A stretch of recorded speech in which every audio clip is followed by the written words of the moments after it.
ኦኬ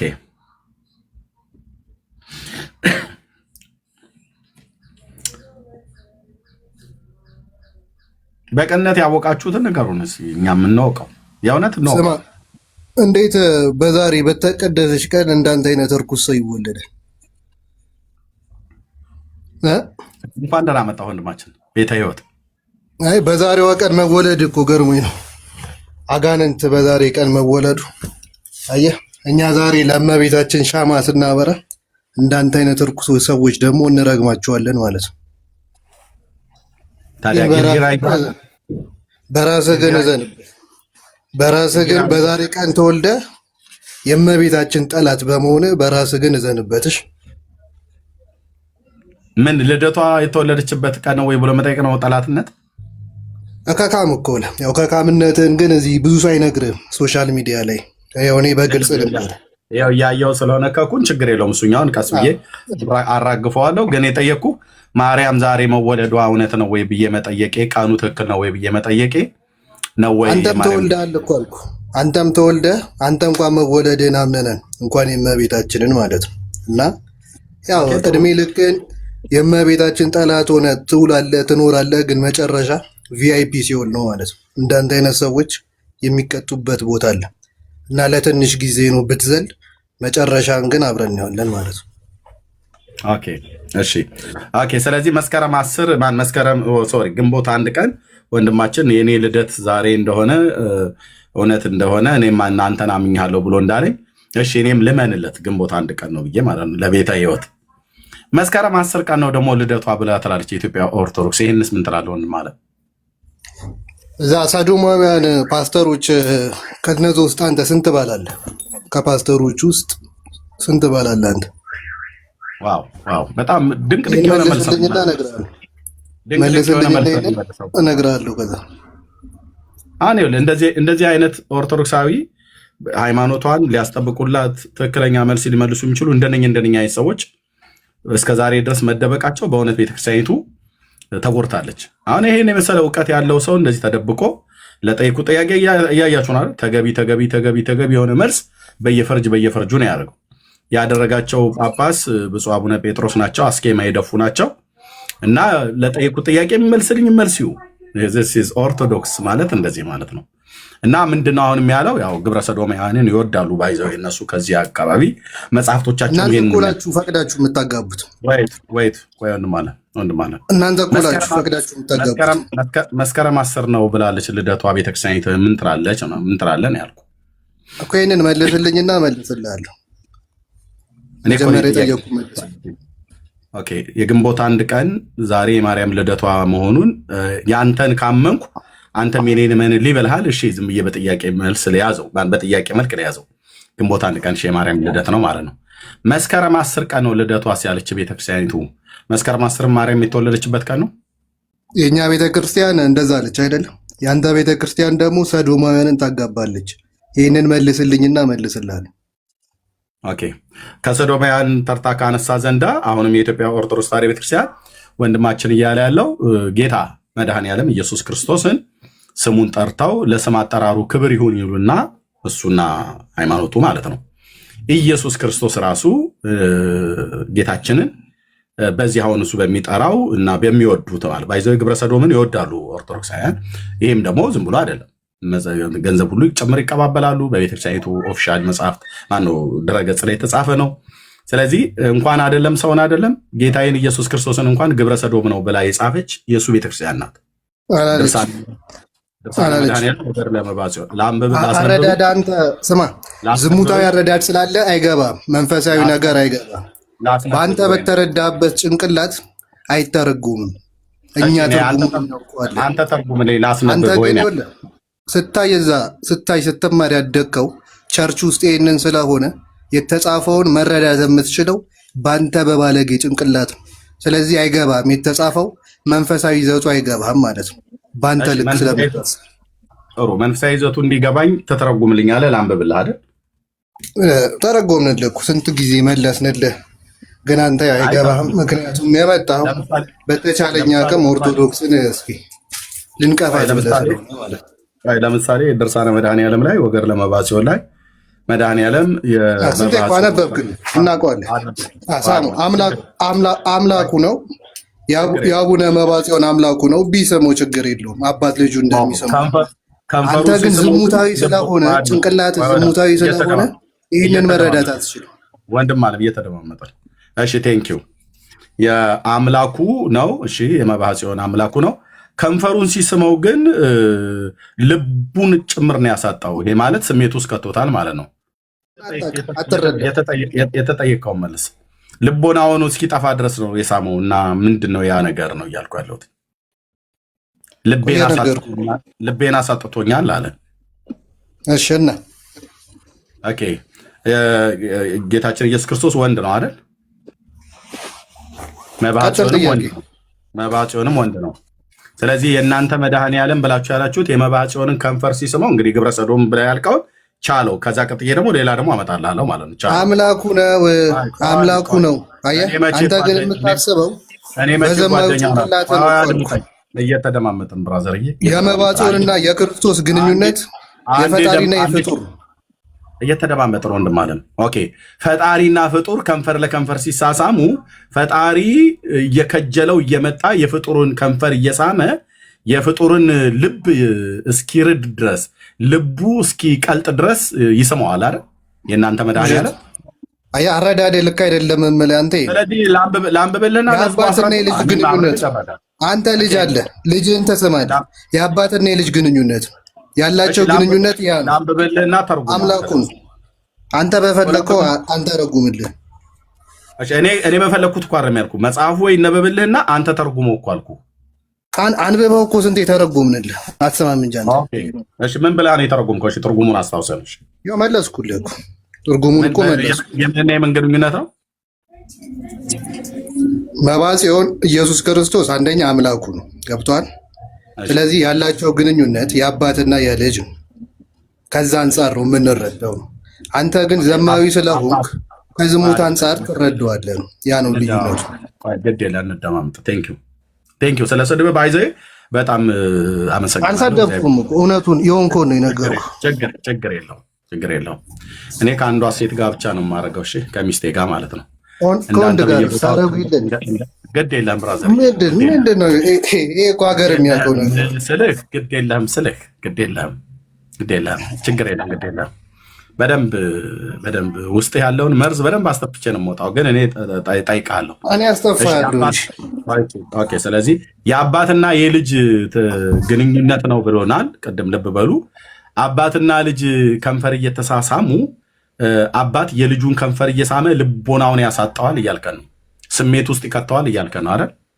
ስሜት ውስጥ ይከተዋል የሚል የለም። ስሜት ውስጥ ከተተው ልቦና የጠፋብኝ ብሎ ያለው እንዴት ነው? ልቦና የጠፋበት ቆመን ልቦና የጠፋ ማለት ስሜት ውስጥ ከተተው ማለት ነው። አዎ ልቤ ጠፋ፣ ልቡ እስኪጠፋ ምናምን ነገር የሚባል ነገር አለ አይደል? ስለዚህ ለምንድነው ልቡ የጠፋው? የመባጽዮን ኢየሱስ ክርስቶስ ሳመው ስትሉ ግብረ ሰዶማዊ መጽሐፋችሁ ላይ ገድላችሁ ማለት ነው። እና ለምንድነው ልቡ የጠፋው? የመባጽዮን ምን ሆኖ ነው ልቡ የጠፋው? ሲሳም ነው ልቡ የጠፋው። ልቡ ጠፋውን አሁን በተመስጦ ከአምላክ ቅርበት አንጻር አሁን በመዝሙር ለምሳሌ አንድ ሰው ሊመሰጥ ይችላል፣ ልቦ ነው ሊመሰጥ ይችላል። መንፈሳዊ ነው። እዛ ጋ ግን በመሳም ነው። ቆንጭጭ ስለሆንክ እኮ ቆንጭጭ ስለሆንክ የምትረዳው ከዚህ አንጻር ነው አልኩህ። እኔ እንጭጭም ልሁን ጥውልግም ልሁን፣ አንተ ግን በደንብ አድርገህ አብስለህ አድምተህ አምልተህ አስፍተህ ነው መናገር ያለብን። በየማከል ስለዚህ አባት ልጁን ሲስም ልቦናው እስኪጠፋ ድረስ ማለት ስሜት ውስጥ እስኪገባ ድረስ ያደርገዋል እያልከ ስሜት ውስጥ የሚል የለም። ልቦ ነው ደግሞ ማለት ተመሰጠ። በቃ በአሁን አንድ ሰው እየመለስኩልህ እኮ ፓራራሊ እኮ እየመለስኩልህ። በአንድ መዝሙር ሰው ሊመሰጥ ይችላል፣ በጸሎት ሊመሰጥ ይችላል። መንፈሳዊ ነው። አንተ የምታየው በስጋዊ አይን ነው። ስለዚህ አይገባም፣ አትረዳም።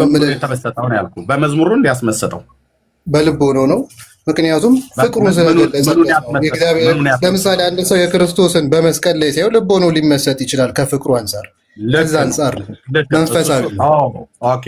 ስለዚህ ከመስቀሉ ከፍቅሩ አንጻር ነው ልቦና የተመሰጠበት እንጂ ከንፈሩን ስለሳመው አይደለም እያልከን ነው።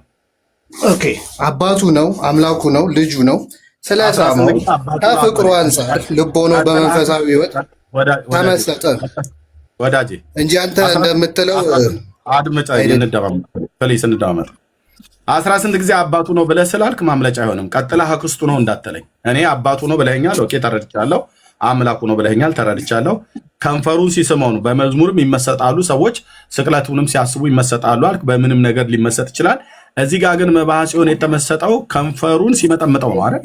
አባትህን መጀመሪያ ቋንቋህን አስተካክል። አዎ ሲመጠምጠው ቋንቋህን አርም። ሲቀጥል ደግሞ መንፈሳዊ አረዳድ የሚባል ነገር ይኑርህ። ወዳጄ እናንተ ነውረኞች፣ የነውር ጥግ የማታውቁ ነውረኞች ደግሞ አሁን እኔ ፊት መጥተህ ለ2 ሰዓት ያህል ከንፈሩን ሲመጠምጠው እኮ አልኩ። ሲመጠምጠው በኦርቶዶክስ ተዋሕዶ ቤተክርስቲያን መጽሐፍት ነው የተጻፈው። እሺ ኦኬ።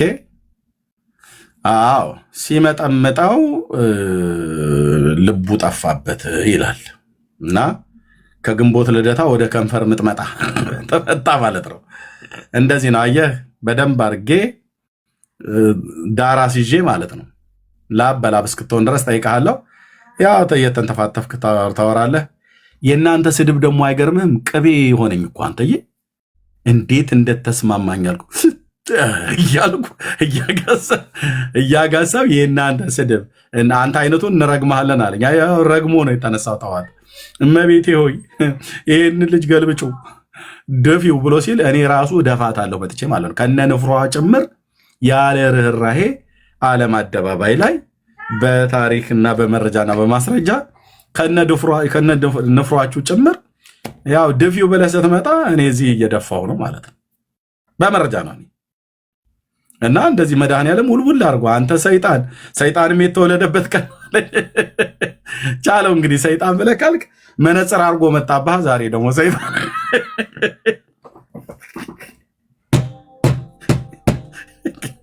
ኦኬ እንዴ ሰይጣን እንኳን እኮ ቦር እኮ ሰይጣን እኮ እናንተ ቤት እኮ ይመለካል በስርዓት ታቦት ተቀርጾለት። ያው አንተ ሰይጣን ሊባል አንድ ኦርቶዶክሳዊ አንተ ሰይጣን ብሎ ሰው ሊሳደብ አይገባም። ለምን ዘመዱና መንፈሳዊ አባቱን ነው የጠራው።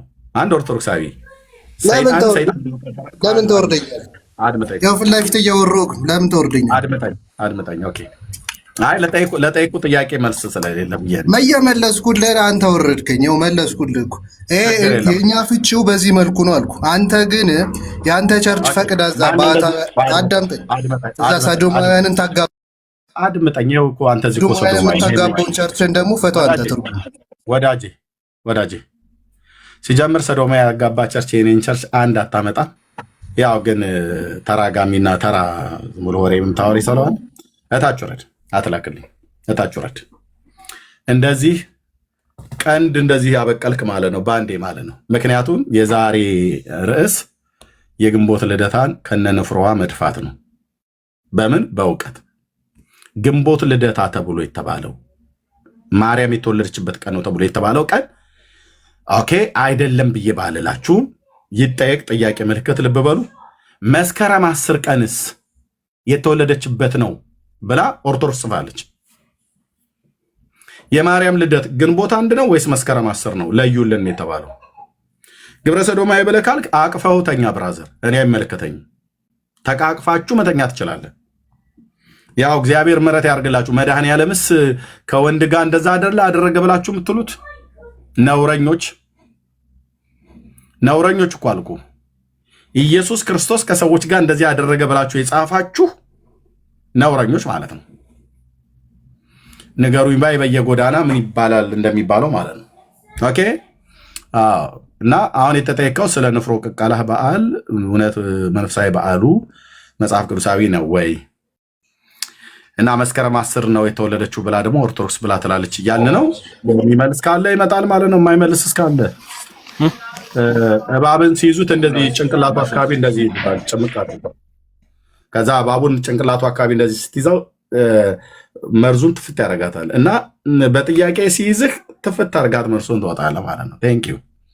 እሺ የቶና ልጅ ካልመለስክ ብሎክ ነው የማደርግህ። ብሎክ ማለት ይኸው አደርገዋለሁ፣ ቀጥታ እጄ ላይ ነው። ኦኬ ኦኬ እሺ፣ ጆን ነኝ። አንተም ልክ እንደዚሁ የምትደረገው ጆን።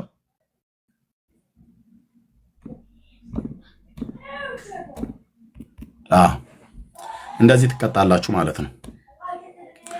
ኦኬ ጸጋ ይብዛላችሁ የመጣችሁ ወገኖች። የኢትዮጵያ ኦርቶዶክስ ተዋሕዶ ቤተክርስቲያን በኦርቶዶክስ ተዋሕዶ ቤተክርስቲያን ስርዓት ዛሬ ግንቦት 1 ቀን ነው። እናም የጌታችን የኢየሱስ ክርስቶስ እናት ቅድስት ድንግል ማርያም የተወለደችበት ቀን ነው ተብሎ በየዓመቱ እንደሚከበር ታውቃላችሁ። ኦኬ እሺ፣ ማርያም ግን የተወለደችው ግንቦት 1 ቀን ነው እንዴ? ኤርምያስ ምን ነካህ? ልታጠራጥረን? አንተ ትናንትና መጣ ብላችሁ ካላችሁ እኔ ትናንትና መጥቼ ምንም አላጠራጥራችሁም። የራሳችሁ መጽሐፍቶች ግን ይናገራሉ። ማርያም የተወለደችው ግንቦት 1 ቀን ነው ወይስ መስከረም 10 ቀን ነው? ዝም ብዬ ለምን ገልጬ አልነግራችሁም? በምን ቀን የተወለደችው ነው ጥያቄው። በቅንነት ማለት ነው። ከሰማችሁ የመመለስ አቅም ካለ ማለት ነው። የወንጌል አማኞች እንዳትልቁ ከላካችሁ ከአገልጋዮች እጭ ማንም አልቀበልም። ከላካችሁ ግን ብሎክ ለመደረግ ፈልጋችኋል። አደርገዋለሁ፣ እያደረግኩም ነው ማለት ነው። ቴንክ ዩ። እሺ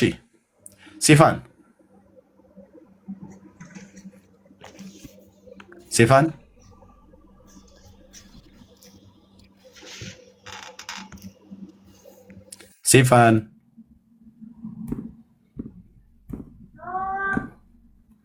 ያ እታችም ወርደሽ አልቀረልሽም። በቃ ጌታ ይባረክ። ጆዬ እንኳን ደህና መጣ። እርምዬ እንኳን ደህና ቆየኸኝ። ሶልዬ ሰላም ይብዛ። ከታችም ያላችሁ እግዚአብሔር ይመስገን አለን። ጌታ ይባረክ። አሜን። እርምዬ አንድ ነገር ሚስ ያረክ ይመስለኛል፣ እናወራበታለን። በጣም የቦረንቲቻና ግንቦት 1 የማርያም ልደት አብሮ ነው። ርዕሱ እኮ እንደዚህ እኮ ነው ጆዬ። ርዕሱ እንደዚህ ነው። ጽፌዋለሁኝ። ይታያል አይደል? እዚህ ጋር በትልቁ ላድርገው። ግሪዱን ልቀይረው። ይኸው ይታያል አይደል? የግንቦት ልደትና የጣዖት አምልኮ ማን እንዳረጋገጠ ታውቃለህ? ይሄን ነገር በመጽሐፉ ፕሮፌሰር ፍቅሬ ቶሎሳ የሚባሉ ሰው አሜሪካን ሀገር ነው ያሉት። የአማራና የኦሮሞ እውነተኛ የዘር ግንድ የሚል መጽሐፍ ከ8 ነው 9 ዓመት በፊት ጽፈዋል። አማራና ኦሮሞ የሚባሉ ሁለቱ ብሔሮች ደሼት የሚባል አባት የጋራ አባት አላቸው። ጎጃም አካባቢ ነው መሰረታቸው ብለው ያንን ትርክት በሚተርኩበት ሁኔታ ላይ ሁለቱ ብሔሮች የባህልም የቋንቋም የተለያየ ነገር ውርርስ አላቸው፣ በብዙ ነገር ተወራርሰዋል ብለው አንድ ነገር አስቀምጠዋል። ገጽ 24 ላይ ቦረንትቻና የማርያም ልደት እንዴት እንደተጋቡ ምን ይላሉ? የቦረንትቻ አምልኮ ክርስቲያን በሆኑም ባልሆኑም ኦሮሞዎች እንዲሁም በአማሮችና በሌሎች ኢትዮጵያውያን በግንቦት ወር የቅድስት ማርያም ልደት ወይም ልደታ ተብሎ በሚታመንበት ዕለት ይከበራል። ይህን በዓል ለማክበር ሰዎች አድባር በሚሉት እንደ ቅዱስ በሚታሰብ ስፍራ ይሰበሰቡና ምግብ ወይም ንፍሮ ይቀቀላል። የያዙትንም ስጦታ ከቅድስት ማርያም ጋር ለሚያምታቱት ለቦረንትቻ ይሰጣሉ ብለው ጽፈዋል። ፕሮፌሰር ፍቅሬ ቶሎሳ ኦርቶዶክሳዊ ይመስሉኛል፣ የታሪክ ሰው ናቸው። በምርምር አገኘሁት በምርመራ ብለው የሚናገሩት ነው። ሁለቱ በዓላት የቦረንትቻ ጣዖት አምልኮና የማርያም ልደት ተቀላቅሎ በውጭ ቆሎ መበተን፣ ቡና ማፍላት እንዲህ አይነት ነገርና ስጦታም ለቦረንትቻ የሚሰጠው ስጦታ ምን ይላሉ? ይህንን በዓል ለማክበር ሰዎች አድባር በሚሉት እንደ ቅዱስ በሚታሰብ ዛፍ ስር ይሰበሰቡና ምግብ ወይም ንፍሮ ይቀቅላሉ። የያዙትንም ስጦታ ከቅድስት ማርያም ጋር ለሚያምታቱት ለቦረንትቻ ይሰጣሉ። ተለዋዋጭ ናቸው ማለት ነው የማርያም ልደትና የቦረንትቻ መንፈስና ይህንን በመጽሐፋቸው እንግዲህ ጽፈዋል። ሰዎች እሳቸውንም መሞገት አለባቸው። እንግዲህ ታሪክ ሰው ስለሆኑ እሳቸውንም ይሞግቷቸው። ግን ዛሬ የቦረንትቻ በዓል አከባበር ነው ከማርያም ልደት ጋር ተምታቶ ችል ለማለት ነው። ራይት ልክ ነው። አያ ፕሮፌሰሩ እንደዚህ መጽሐፋቸው ደግሞ በጣም ጥሩ ነው። አንደኛ የኦርቶዶክስ እምነት ተከታይ ናቸው። ሁለተኛ ደግሞ የታሪክም ምሁር ናቸው። አንዳንዱ ታሪካቸውንም እኔ ባላምንም ማለት ነው። አንዳንዱ የሚያስቀምጡት ታሪክ እጅግር የሌለው ታሪክ ነው። በእርግጥ አሁን የተማሩ ሰውን በዜና ያልክ መናገር አግባብ ነው ወይ ናም ነገር ብሎ ሰው ሊል ይችል ይሆናል። ህሊና ያለው ሰው ብቻ እንደው መገንዘብ የሚችለው ነው። ኤኒዌይ እንኳንም እንደዚህ ብለው ጻፉ። ያው የሚታወቅ ነው ጆ እንደምታውቀው ማለት ነው። ዛሬ በግንቦት አንድ ቀን ያው መጽሐፍ ቅዱሳችን እንደሚነግረን ዓለሙ ሁሉ በክፉ እንደተያዘ እናውቃለን ይላል። ወራቶች ዓመታትን፣ ቀናቶች ወራቶች ዓመታት ወራቶችን እንደዚሁም ደግሞ ሳምንታትና ቀናቶችን ሁሉ ጭምር ሳይቀር የክፉ የመናፍስት ኃይላትን የሚያገለግሉና የሚያመልኩ ሰዎች በእነዚህ በተቀጠሩ ቀኖቻቸው ላይ ከክፉ ከመናፍስት ዓለም መገለጥን አግኝተው በተቀጠሩ ቀኖቻቸው ላይ መስዋዕታቸውን በማቅረብ አምልኮ ስርዓታቸውን በመፈጸም ለጣዖቱ ወይ ደግሞ ለሚያመልኩት አካል መስዋዕትን የሚያቀርቡበት ቀን ነው። ኦኬ፣ ይታወቃል ይሄ ማለት ነው። ስለዚህ ብዙ ወራቶች እንኳን ቢኖሩ በእያንዳንዱ ቀን ላይ እንኳን ይሰራል ተብሎ ቢባልም እንደምታውቁት በምድራችን ላይ ግን የወርሃ ግንቦት በጣም እና የወርሃ መስከረም ላይ እዚህ ቋግሜ አካባቢ ጀምሮ የወርሃ መስከረም ላይ የአዲሱ ዓመት መቀበያ የአሮጌው ዓመት መውጫ ተብሎ በሚባልበት ላይ ቃል ኪዳን የሚያድሱበት ነው።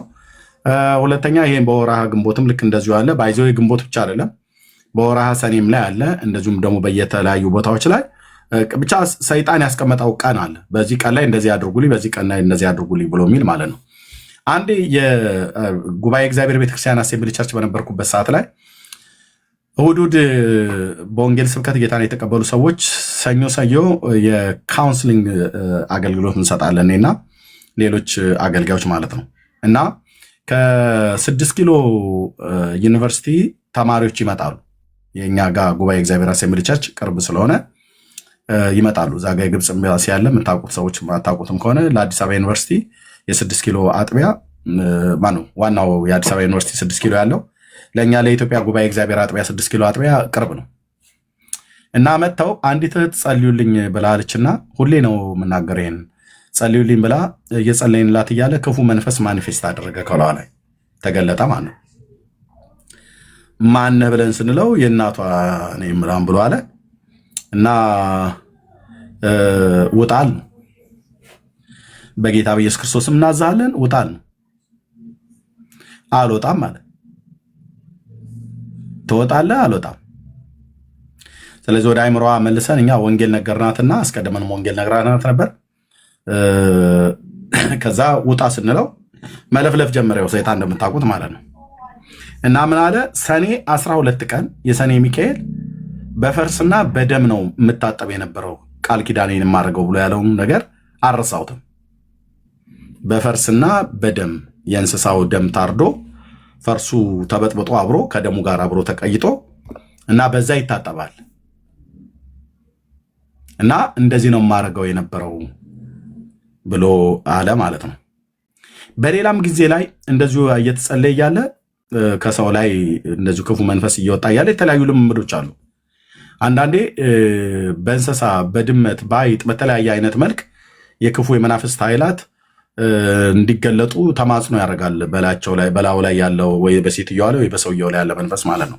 ምን ልላችሁ ፈልጌ ነው ወራቶችና ቀናቶችን ሳምንታትን ለይተው በዚህን ቀን መስዋዕት መቀበያ በዚህን ቀን ቃል ኪዳን ማደሻ ብለው ያስቀምጡታል።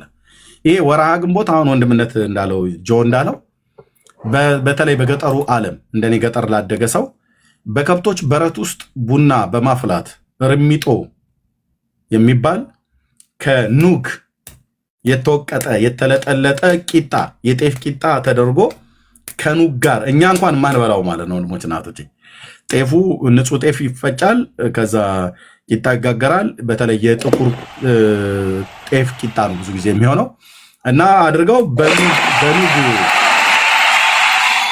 በኑግ ይለጠለጣል ማለት ነው። ኑጉ ሙቀጫ ገብቶ ይወቀጣል።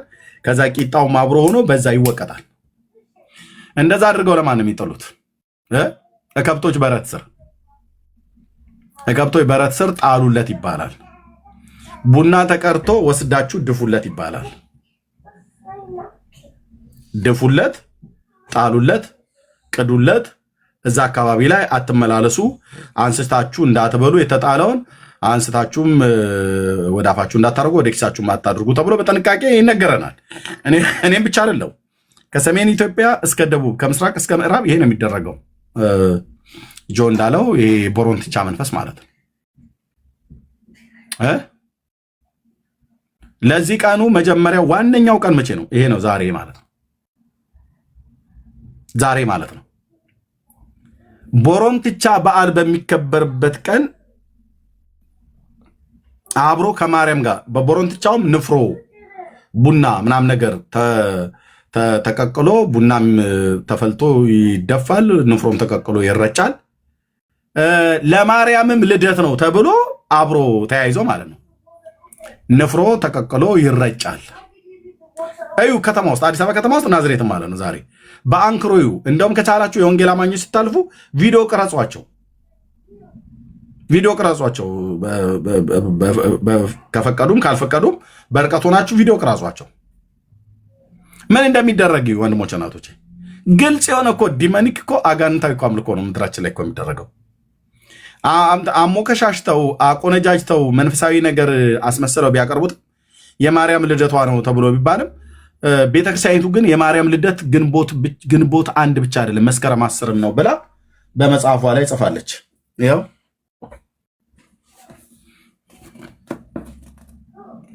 ታምረ ማርያም መጽሐፏ ላይ እኔን መተህ ስለሰደብከኝ መጽሐፎቻችሁ ውስጥ ያለውን ነውር አትሸፍነው። ኦኬ።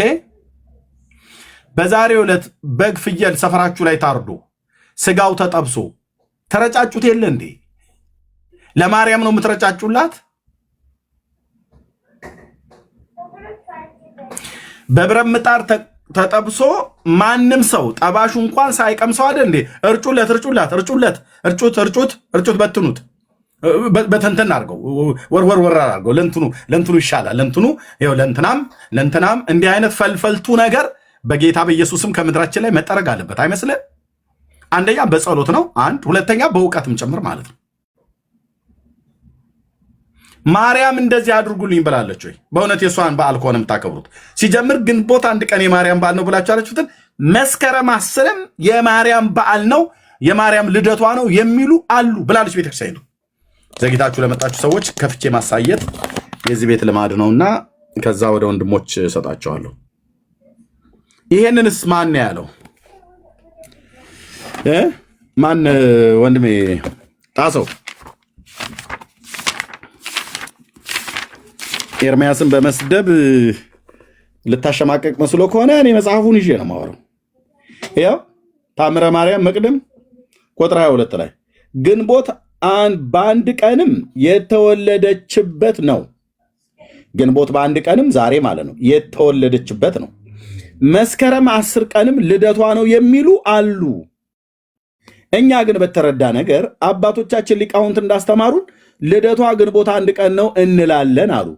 ጥያቄ ታዲያ ምንድነው? ኤርሚያስ ግንቦት 1 ቀን ነው ብለው ይል እንዴ ብለህ ካልከኝ፣ ኦኬ መስከረም 10 ነው ልደቷ የሚሉ አሉ ብለው ያሉት እነማን ናቸው? ሙስሊሞች ናቸው። መስከረም 10 ቀን ነው ልደቷ ብለው ያሉት አሉ የሚል አሉባልታ ነው ማለት የተጻፈው።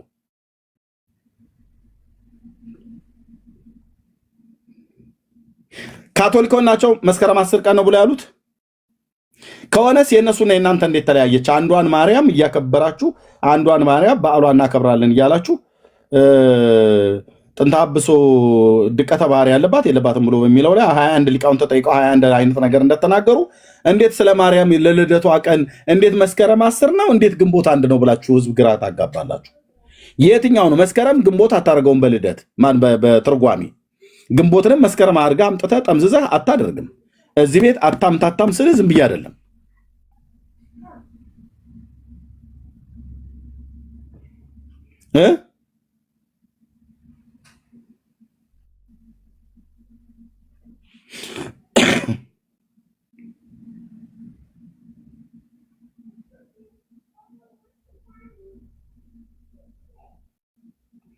እሺ ተፋጠን እናመሻታለን እንጂ ይህን ቤት አልዘጋውም።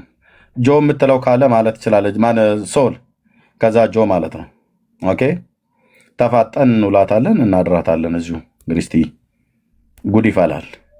ታብ ኮፒ ሊንክ ሼር አድርጉት ወገኖች። እኔ የምጠይቀው ታብ ኮፒ ሊንክ ሼር ብቻ አድርጉት ነው የምለው። እግዚአብሔር ያክብርልን። እሺ ታቡን ያሳድጉት ኤርሚዬ 20 ሺህ ነው የኛው ጥሩ ነው ሼሩ ታቡን ግን 500,000 ያድርሱት ታቡ ግማሽ ሚሊዮን አድርሱት ወገኖቼ ከዛም በላይ ብታረጉ አይከፋም ሰላም ብያለሁ ጆ ተባረክ ወንድምነት እሺ ጆ የምጨምረው ካለ መጨመር ይችላል ያ እሺ ተባረኩ አንዳንድ ነገሮች መረጃዎችን እያየው ነበርና በዚህ በግንቦት ወር ያው ከሚመለከው ከዚህ ከቦረንትቻ መንፈስ በመንፈሳዊ በማርያም ልደት የተነሳ በርካታ ክፉ ነገሮች በግንቦት ወር እንደሆኑ ደም እንደተፋሰሰ በርካታ ፍርሃቶች በኢትዮጵያ ላይ እንደሆኑ አንዳንድ ደራሲያን የጻፉት ነገር እያየው ነበር ግንቦትና ሞት ግንቦትና መከራ ምናምን እያሉና ከነሱ መካከል አንዱ የደርግ 1981 ዓመተ ምህረት መፈንቅለ መንግስት ተሞክሮባቸው ነበር ፕሬዝዳንት መንግስቱ ኃይለማርያም በግንቦት ወር በዛ ወቅት እንግዲህ ብዙ ሰዎች ብዙ ታዋቂ ጀነራሎች ብዙ ወታደሮች አንገታቸው የተቆረጡ ሁሉ የሰሜኑ ጦር አዛዥ የነበሩት ጀነራል ደምሴ ቡልቶ የሚባሉ ሌሎችም እንዲሁ አሰቃቂ ሞት ሞተዋል ኢትዮጵያ አለኝ የምትላቸው ስለዚህ አንድ ክስተት ነው ሁለተኛው ኢህአዴግ አዲስ አበባ የገባው በግንቦት ነው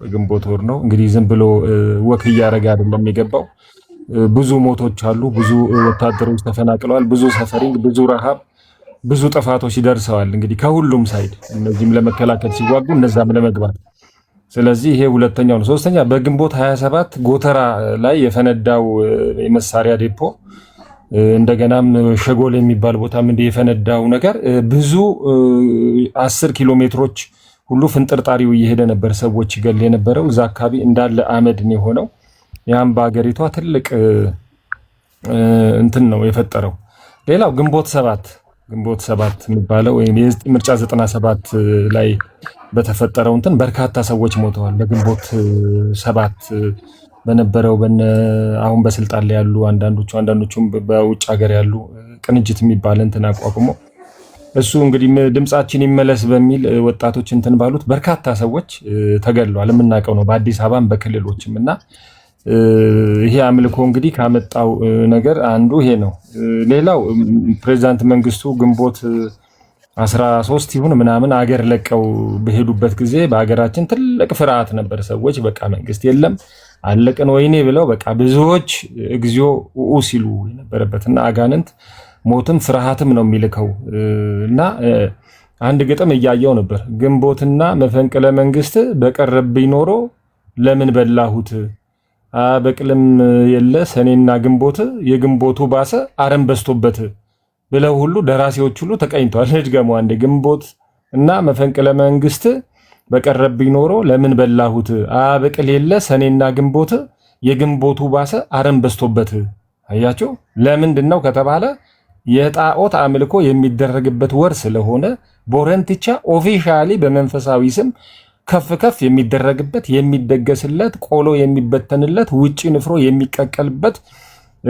ዘፈን የሚዘፈንበት ደም የሚፈስለት ስለሆነ እንደውም ዛሬ ትመለከታላችሁ በጣም የአጋንንት በዓል መሆኑን የምታውቁት መጽሐፍ ቅዱስ ዘጸአት ላይ አሮን ጣዖት ስራልን ወይም በፊታችን የሚሄድ አምላክ ስራልን ባሉት ጊዜ ሙሴ በቆየባቸው ጊዜ ምን አለ ጥጃ ነው የሰራላቸው ከዛ ያላቸው ነገር ይገርማል ነገ የእግዚአብሔር በዓል ስለሆነ ሁላችሁም ተዘጋጅታችሁ ነው አለ ነገ የእግዚአብሔር በዓል ይውላችሁ የጣዖት በዓል የእግዚአብሔር በዓል እየተባለ የእመቤታችን ልደት እየተባለ እንዲህ እየተባለ ነው ስለዚህ ተዘጋጁ ከዛ የሆነው ነገር ነው የሚገርመኝ ውጤቱ ከአሁኑ ውጤት ጋር በጣም ይመሳሰላል ከዛ ሊበሉና ሊጠጡ ተቀመጡ ሊዘፍኑም ተነሱ ይላል ሶስት ነገሮች አሉት የአጋንንት አምልኮ መብላት አለ መጠጣት አለ መዝፈን አለ እንደውም እኛ ጋር 4ም 5ም ሊሆን ይችላል መዘሞትም አለ መደባደብም አለ ከፍጥነት ወሰን በላይ መንዳት ሰው መግደል መጨረስ እንደዚህ ነገሮች ሁሉ ተጨምረውበታል ግን ዘፈን አሁን ዛሬ ታያላችሁ የኛ ሰፈር የተለመደ ስለሆነ ነው ድንኳን ይጣላል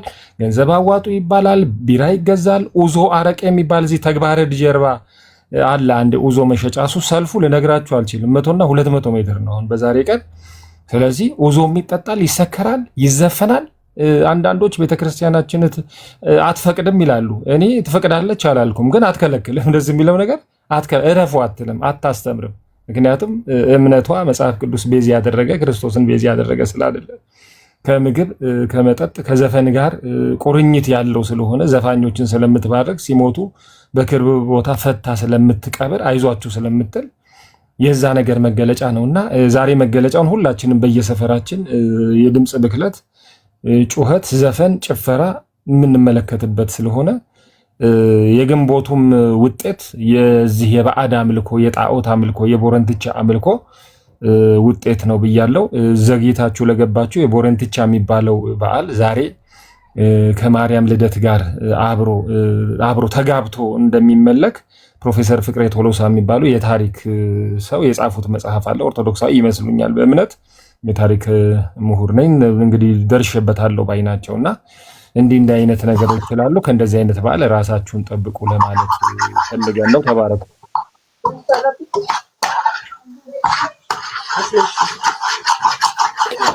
እሺ ቴንክ ዩ ጆዬ ተባረክ ወንድምነት ጸጋ ይብዛል። እሺ ማርዲ ኦኬ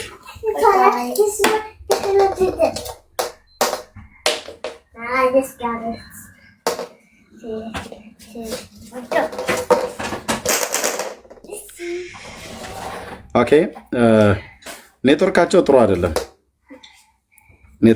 አይደለም። የሚገቡ ሰዎች ማለት ነው። እሺ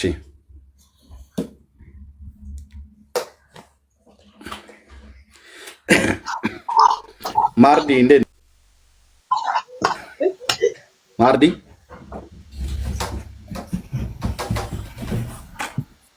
ማርዲ አታስገቡ። በቃ ወገኖች አታስገቡ ምለው ነው። እሺ በዚህን ቀን የግንቦት ልደታ ተብሎ የሚታመንበት አንደኛ ቀኑ ላይ እንኳን ራሱ ሁለት አይነት ቀን አለ። ቤተክርስቲያኒቱ ራሱ ያስቀመጠችው ማለት ነው። አንደኛው ግንቦት 1 ቀን ነው ብላ ትላለች። መስከረም 10ም ደግሞ ልደቷ ነው ብለው ያምናሉ። ይሄም ብቻ አይደለም። በሊባኖስም ሀገር ደግሞ እንደዚሁ ተወለደ ተብሎ የሚባለው ከታሪክም አኳያ ምንም የማያስኬድ ለማመሳሰል ለማጠጋጋት የሄዱበት ርቀት ምን ያህል አለማወቃቸውን እንደሚያሳይ የእውነት በደንብ ላጠና ሰው ግልጽ ሆኖ ይታያል ማለት ነው። እና በቃ የሆነ ሰው በሆነ ጊዜ ላይ አንዱ ከጀመረው ያንኑ ቀጥለው ነው ይዘውት የሚሄዱት። እንደዚሁም ደግሞ ከዚሁ ቀን ጋር በተገናኘ ልደቷ ነው ተብሎ በሚባልበት ቀን ላይ በተገናኘ ቅድሞ ወንድሜ ጆ እንደተናገረው ፕሮፌሰር ፍቅሬ ቶሎሳም ራሱ በዚህ ጉዳይ ላይ አጽንኦ ሰጥተው እንደጻፉ ከባዕድ አምልኮ ጋራ ምን ያህል ግንኙነትና ምን ያህል ቀረቤታነት እንዳለው ይህም ደግሞ ከጥንት ጀምሮ በነበሩ በፕሮፌሰር ፍቅሬ ቶሎሳ ጽሑፍ መሰረት ቅድም ጆ በነገረን መሰረት ማለት ነው ምን ያህል ከባዕድ አምልኮ ጋር የተገናኘ እንደሆነና ይሄ በባዕድ አምልኮ ውስጥ ንፍሮ በመቀቀል ቡና በማፍላት በመርጨት በየቦታ በመንገድ አደባባዮች ላይ ሰዎች በሚሰበሰቡበት ቦታ ላይ በዛፍ አድባር ተብሎ በሚባል ዛፍ የሾላ የሚሆን ብቻ በአካባቢያቸው ላይ ያለ የዋርካ ዛፍ ይሁን የሾላ ዛፍ በዛ አካባቢ ላይ ይደረግ የነበረ የጥንት የአረማውያን ልምምድ እንደሆነ ይታመንበት። ዛሬ ግንቦት 1 ቀን ነው ተብሎ የተጀመረ የንፍሮ ቅቀላና የቡና መርጨትና የንፍሮ መርጨት ፕሮግራም በምድራችን ላይ ይሄ ወርሃ ግንቦት እስኪያልቅ ድረስ ብዙዎች ከዚሁ ከባዕድ አምልኮ ጋር በተገናኘ መስዋዕታቸውን የሚሰዉበት መብል የሚሆነውን ነገር መስዋዕት የሚያቀርቡበት ለጣዖቶቻቸው እነሱም አብረው ከተጋቡት አጋንንት ጋር ቃል ኪዳን የሚያደርጉበት ቃል ኪዳናቸውን የሚያድሱበት ወር እንደሆነ ይታሰብበት። የወንጌል አማኞች ወንድሞች እናቶች ያ ሁሌ ብንጸልይም ግን በወሩና በቀኑ ላይ የሚሰራ የክፉ የመናፍስትን ኃይላት በጌታችን በኢየሱስ ክርስቶስ ስም አብዝተን አጽንተን ልንቃወመው ይገባል። ህዝባችን መፈታት አለበት፣ መዳን አለበት።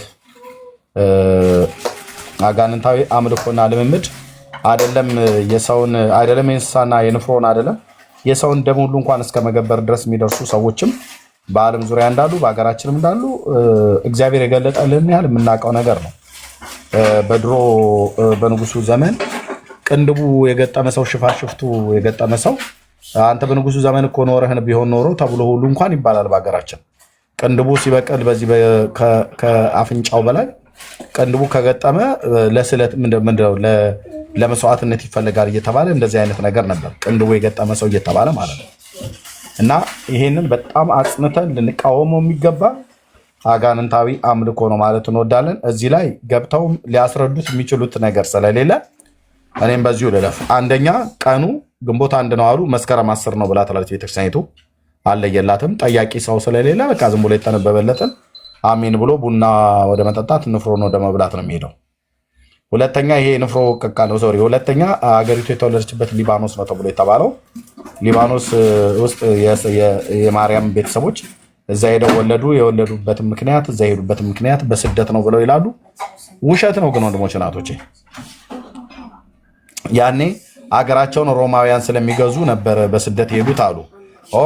እስራኤልን ሮማውያን በቅኝ ግዛት እኮ በገዙበት ዘመን ሊባኖስ እና ሶሪያም የዌስተርኑ የኤዥያ ክፍል ምዕራባዊ የእስያ አህጉር ማለት ነው። እስራኤልና ሶሪያ፣ ሊባኖስ፣ እነ ሳውዲ ምዕራባውያን ስለሚባሉ የእስያ ምዕራባውያን ስለሚባሉ ማለት ነው። በእነሱ ሀገሮች ሁሉ ጭምር እኮ ሮም ቅኝ ግዛት ትገዛ ነበር። ስለዚህም እዛም ሊባኖስ የሚሄደው በቅኝ ግዛት ውስጥ ናቸው ያሉት፣ እስራኤል ውስጥ ሆነ በቅኝ ግዛት ነው ያሉት። ስለዚህም ደግሞ ምንም የታሪክ ማስረጃ አሳማኝ የሆነ የታሪክ ማስረጃ ሊያቀርቡበት በማይችል በመካከለኛው ዘመን የተጻፈ የሰው ልብ ወለድ ታሪክ ካልሆነ በስተቀር ምንም የሚያገናኘው ነገር የለም እና ይሄንን እንላለን። ጸጋ ይብዛላችሁ። መምህር አምደ ወርቅ ነው። አምደ ወርቅ አዎ ኤርሚ እንዴት ነህ? ሰላም ነው? ደህና ነኝ። መርጌታ አምደ ወርቅ ነው። ኬት ቤተ እንዴት ነው? ሁሉ ሰላም ነው? እግዚአብሔር ይመስገን። አዎ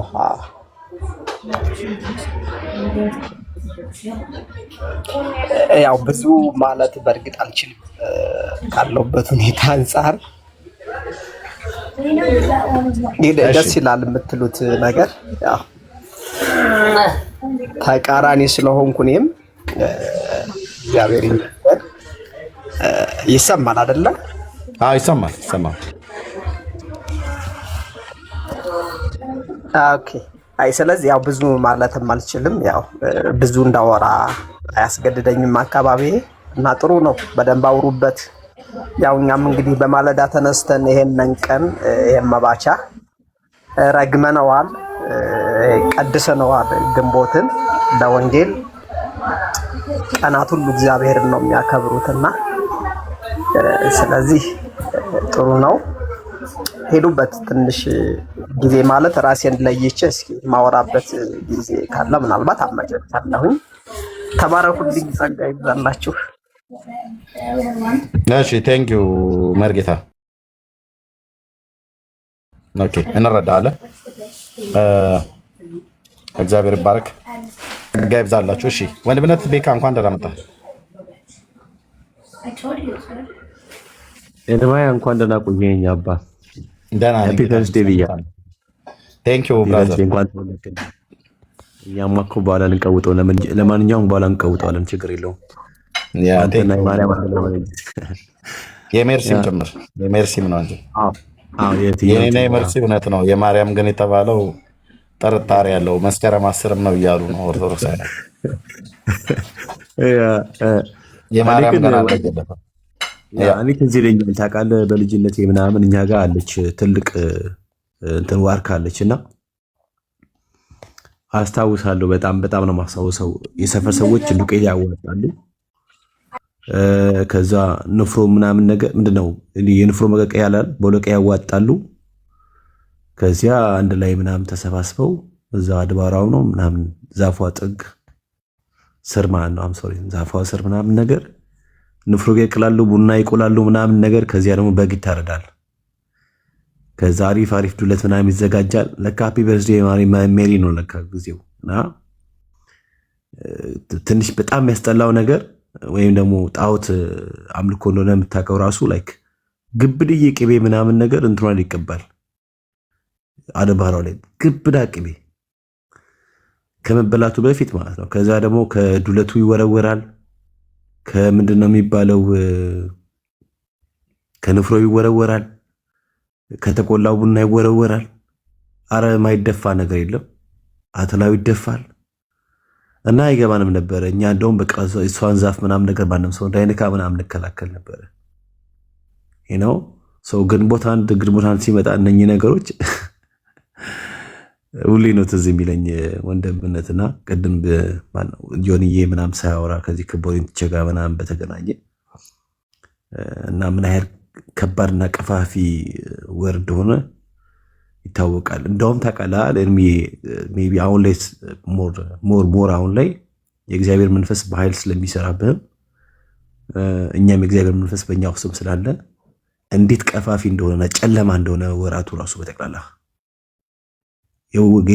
እንደ ግንቦት ወር የሚቀፍ ወር የለም። በነገራችን ኢትዮጵያ ውስጥ የግንቦት ወር በጠቅላላ የሚቀፈው የሆነ ምንም እንኳን በጌታ ሳትሆኑ በፊት ራሱ ወሩ በጠቅላላ የሆነ ተከሻል ምናምን ነው የሚይዘውና ምን ያህል አጋንንት የሰለጠነበትና አደገኛ ነገሮች የሚከናወኑ ጣዖቶች በጣም የሚመለኩበት ጊዜ እንደሆነ ያስታውቃልና አይ ሪሜምበር ላይክ ይሄ እነኚህ ስርዓቶች ወንድምነት ወደ ልጅነት የመለስከኝ ለፈልጌ ነው።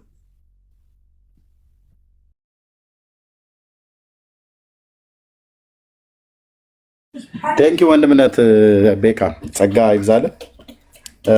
ልክ ነው፣ አስታውሳለሁ። በተወለድንበትም አካባቢ እንደዚህ አይነት ድርጊት የሚያደርጉ ሰዎች ነበሩ። በረት ውስጥ እንደዚሁም ደጅ አካባቢ ተጠርጎ ወይ ደግሞ እንደዚህ እንዳልካቸው አይነት የዋርካና የዋርካ ዛፍ ወይ የሾላ ዛፍ ጠዴቻና ግራር የሚባሉ ብቻ ዛፎች ባሉበት አካባቢ ላይ ቅቤ በመቀባት እንስሶችን ራሱ በማረድ ደማቸውን መርጨት፣ ፈርሳቸውን መርጨት፣ ሞራቸውን አውጥቶ ዛፉ ላይ መለጠፍ፣ ቤት ምሰሶ ላይ መጠምጠም፣ እንዲህ አይነት በጣም ጣዖታዊ አምልኮ ይደረግ ነበረ። ይሄ ደግሞ ከጥንት ከአረማውያን የመጣ ልምምድ እንጂ የክርስቲያን ልምምድ አይደለም። ክርስቲያን ነኝ ብሎ ንፍሮ ቀቅሎ ውጭ አደባባይ ላይ የሚደፋ እውነቴን ነው የምላችሁ ምንጩ ከአጋንንት እንጂ እንዲህ አይነቱን ልምምድ ያውም ማርያም የጌታ እናትን እንኳን ማርያምን በዓሏን ልደቷን እናከብራለን ብለው ካሉ የትኞቹ ሐዋርያት እንደዚህ ሲያደርጉ አዩ? ይሄ ስራ በእውነት የክርስቲያን ስራ ነው ወይ? ማንን ያከብራል? የጌታ እናት ማርያምን ያከብራል? እንዲህ አይነት ድርጊት ብሎ ሰው መጠየቅ አለበት። እና ይሄ ምድራችን ላይ ቀጥታ ከአጋንንት አምልኮ ጋር የተገናኘ ነገር ለመሆኑ አሁን ቅድም ወንድሜ ጆ እንዳለው ፕሮፌሰር ፍቅሬ ቶሎሳ ሁሉ ጭምር ሳይቀር የጻፉት መጽሐፍ ላይ ግልጽ ሆኖ ይታያል ማለት ነው። እና ቴንኪ ወንድምነት ቤካ ጸጋ ይብዛልህ። እንግዳ ተቀበል ቤካ። እሺ ገብረ ኢየሱስ ሰላም ላንተ ይሁን። በዚህ አጋጣሚ በግንቦት እኛ ጋር አይፈቀድም። ሰዎች በውሃ ራሱ በውሃ ምናምን ነገር ይወስዳቸዋል፣ ወንዝ ይወስዳቸዋል። አጋንንት በጣም ስለሚሰለጥን ማለት ነውና በግንቦት ሰዎች እንዲወጡ አይመከርም እኛ ጋር በውሃ ስለሚበሉ ለማለት ነውና የዚህን አክል ከባድ ነው ግንቦት። እሺ ገብረ ኢየሱስ እንዴት ነህ?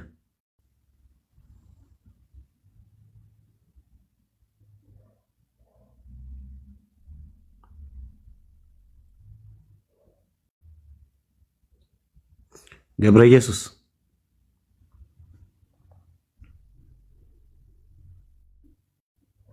ገብረ ኢየሱስ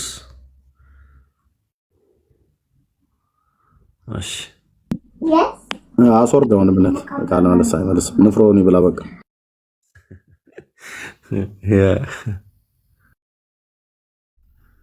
ጆዬ እንዴት ነህ? ደህና ነህ?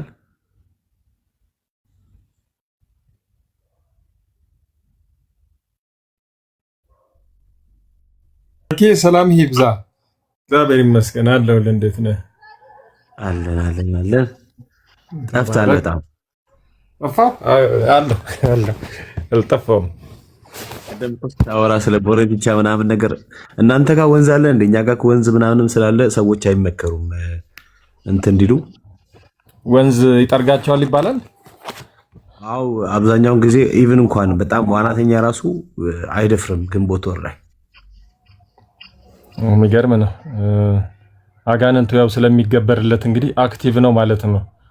እንትን ጥፋትም ያደርሳል ማለት ነው። እኔ የምለው እንደው እየበሉ እየጠጡ ዝም የጋን ወንድም ምናምን ይባላል። እየበላ እየጠጣ ሰው ያጠፋል እንዴ? እኔ እንደውም ትንሽ ሊታገስ ነበር የሚገባው። ለነገሩ ባህሪው ሊሰርቅ፣ ሊያርድ፣ ሊያጠፋ ነው። ቢያበሉትም አይደል? በቂ ምንድነው እንደሚያደርገው እንደሚያስቆጣው ነገር በግንቦት በጣም ከሰጠው እና ምንድነው የሚቆጣው እኮ እንትን ነው ይሄ ውለታ አያውቅም ታውቃለህ።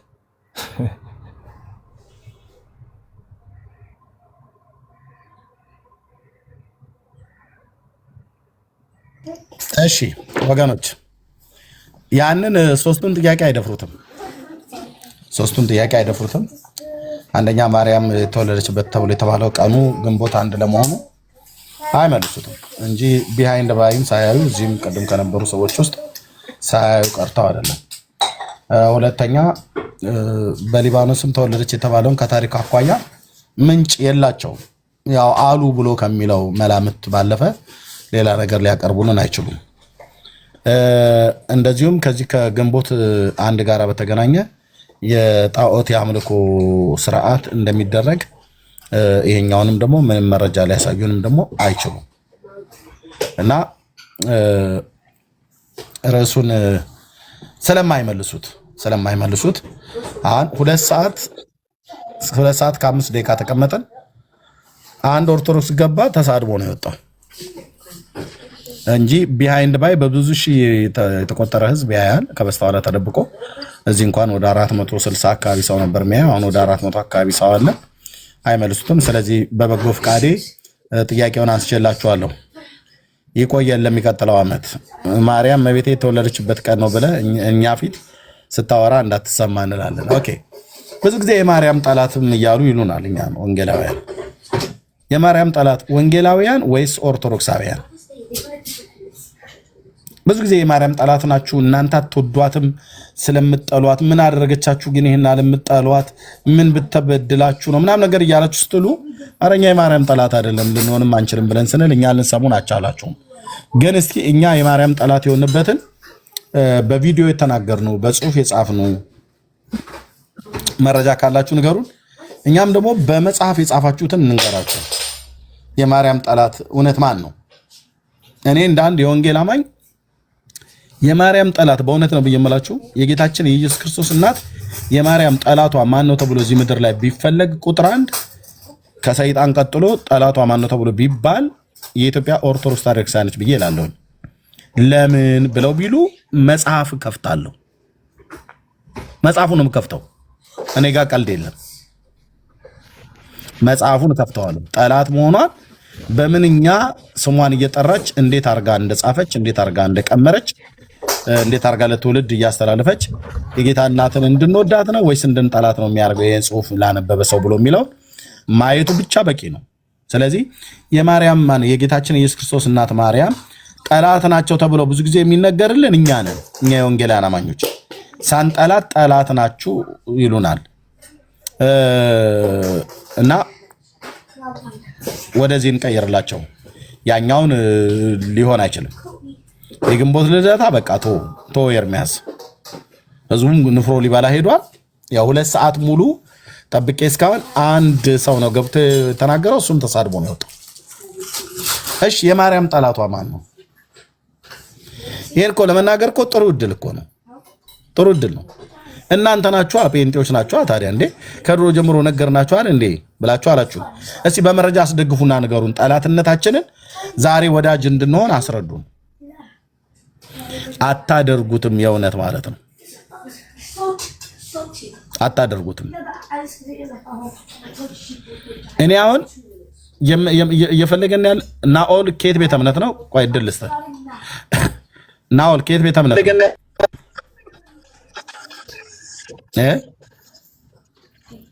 ናኦል አላሰራ ብለኸኛል። ከየት ቤተ እምነት ነህ? ካልሆነ ሂሳብን ሰጥቼ ነው የምሸኝህ ማለት ነው።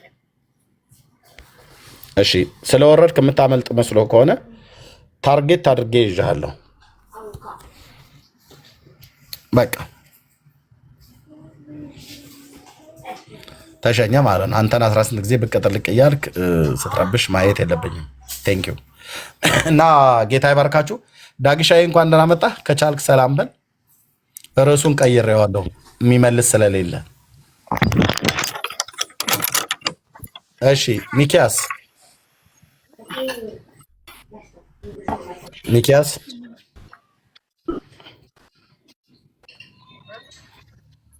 ሚኪያስ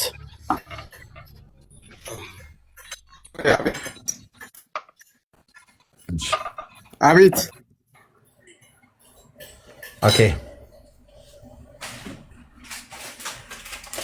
ዳግሻይ ከቻልክ ሰላም ማለት ትችላለህ። አንተ ስራ ላይ ካልሆንክ ፍሪ ነው። በምችል ሰዓት አንተ ማይክ መክፈት ትችላለህ። እሺ ሮማን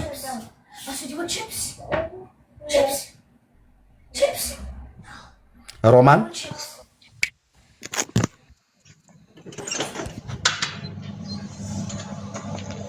ወይኔ ይቅርታ፣ ተሳስቼ ነው ሳልነካ እንትን ሳደርግ ነው የገባሁት። ይቅርታ። ልከሽማ ነው የገባሽው እና ቴንኪዩ። እሺ የማርያም ጠላቷ ማን ነው? እኛ ወንጌላውያን ወይስ ኦርቶዶክሳውያን? ርዕሱ ይቀየርላቸው። እሺ ቤተ ህይወት ቤተ ክርስቲያን ያልፈቀደችውን ነገር ሰዎች በድክመታቸው ጠንቋይ ቤት፣ ውቃቢ ቤት በመሄድ ያመጡት እንደ ቤተ ክርስቲያን ትእዛዝ አድርጎ ማስተማር ልክ ነው? የቤተ ክርስቲያን ስራዋ ምንድን ነው? ምዕመናኗን መጠበቅ ነው አይደል? ማስተማር፣ ማሰልጠን። አስተምራለች። ቤተ ክርስቲያን እኮ በየጊዜው ተናግራለች። ይህ ባል በመጣ ጊዜ እኮ ቤተ ክርስቲያን ታስተምራለች። ሰዎች በራሳቸው ድክመት ሄደው ጠንቋይ ቤት አድርጎ ገብሩ የተባሉትን ነገር በዚህ ቀን አደረጉና አይ ይሄ ቤተ ክርስቲያን አስተምሮ ነው፣ ቤተ ክርስቲያን ኦርቶዶክስ እንዲህ ታደርጋለች ብሎ መንገድ ስተቱ እዛ የሚያደርጉት ሰዎች የግል ችግራቸው ነው።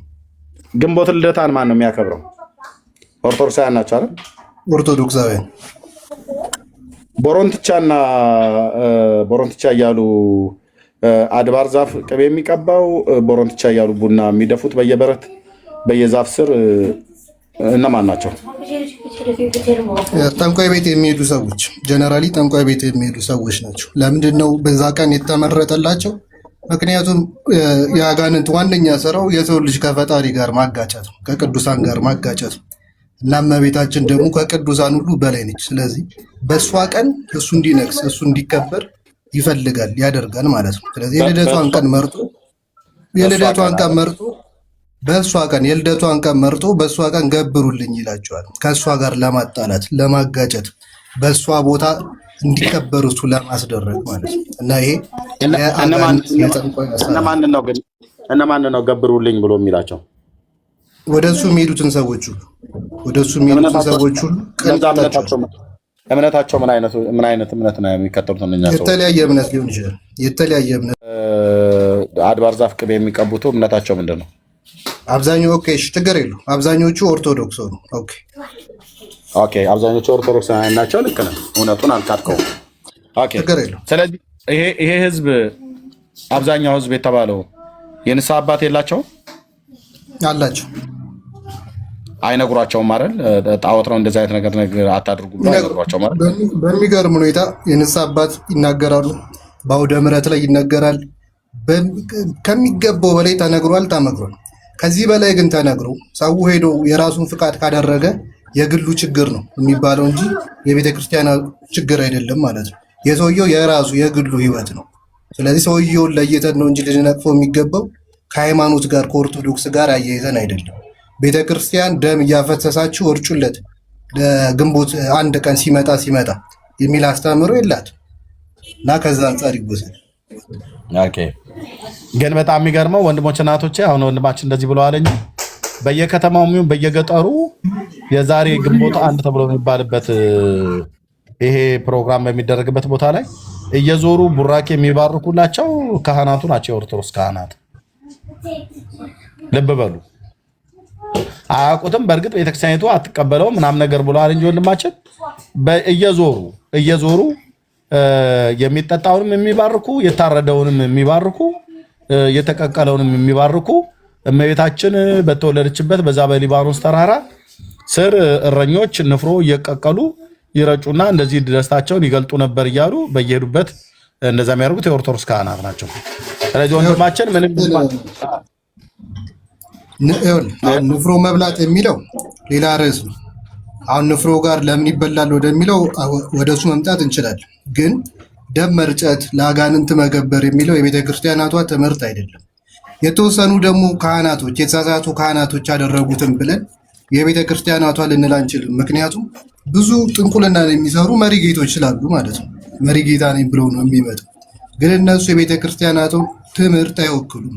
ቤተ ክርስቲያን ውስጥ ያሉ ነቀርሶች ናቸው። ላይ እነርሱ የሚያደርጉትን ነገር ይዞ ወደዚህ ማምጣት ልክ አይደለም።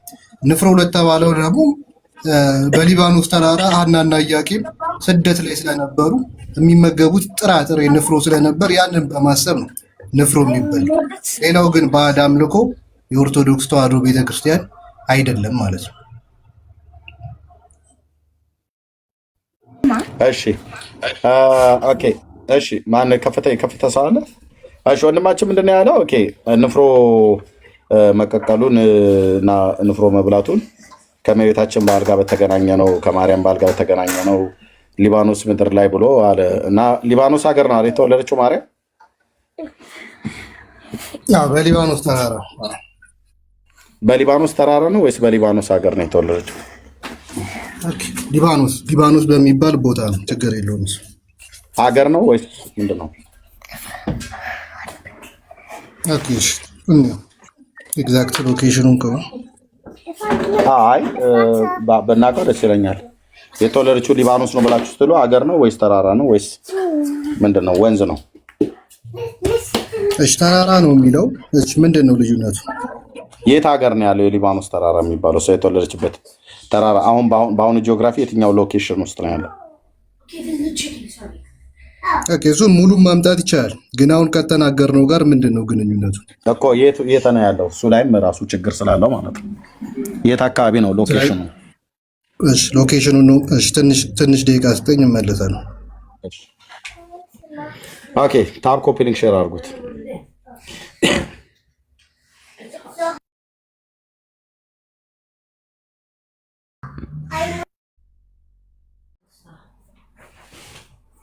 ወረደ ማለት ነው። የሊባኖስ ተራራ ነው ወይስ የሊባኖስ ሀገር ነው?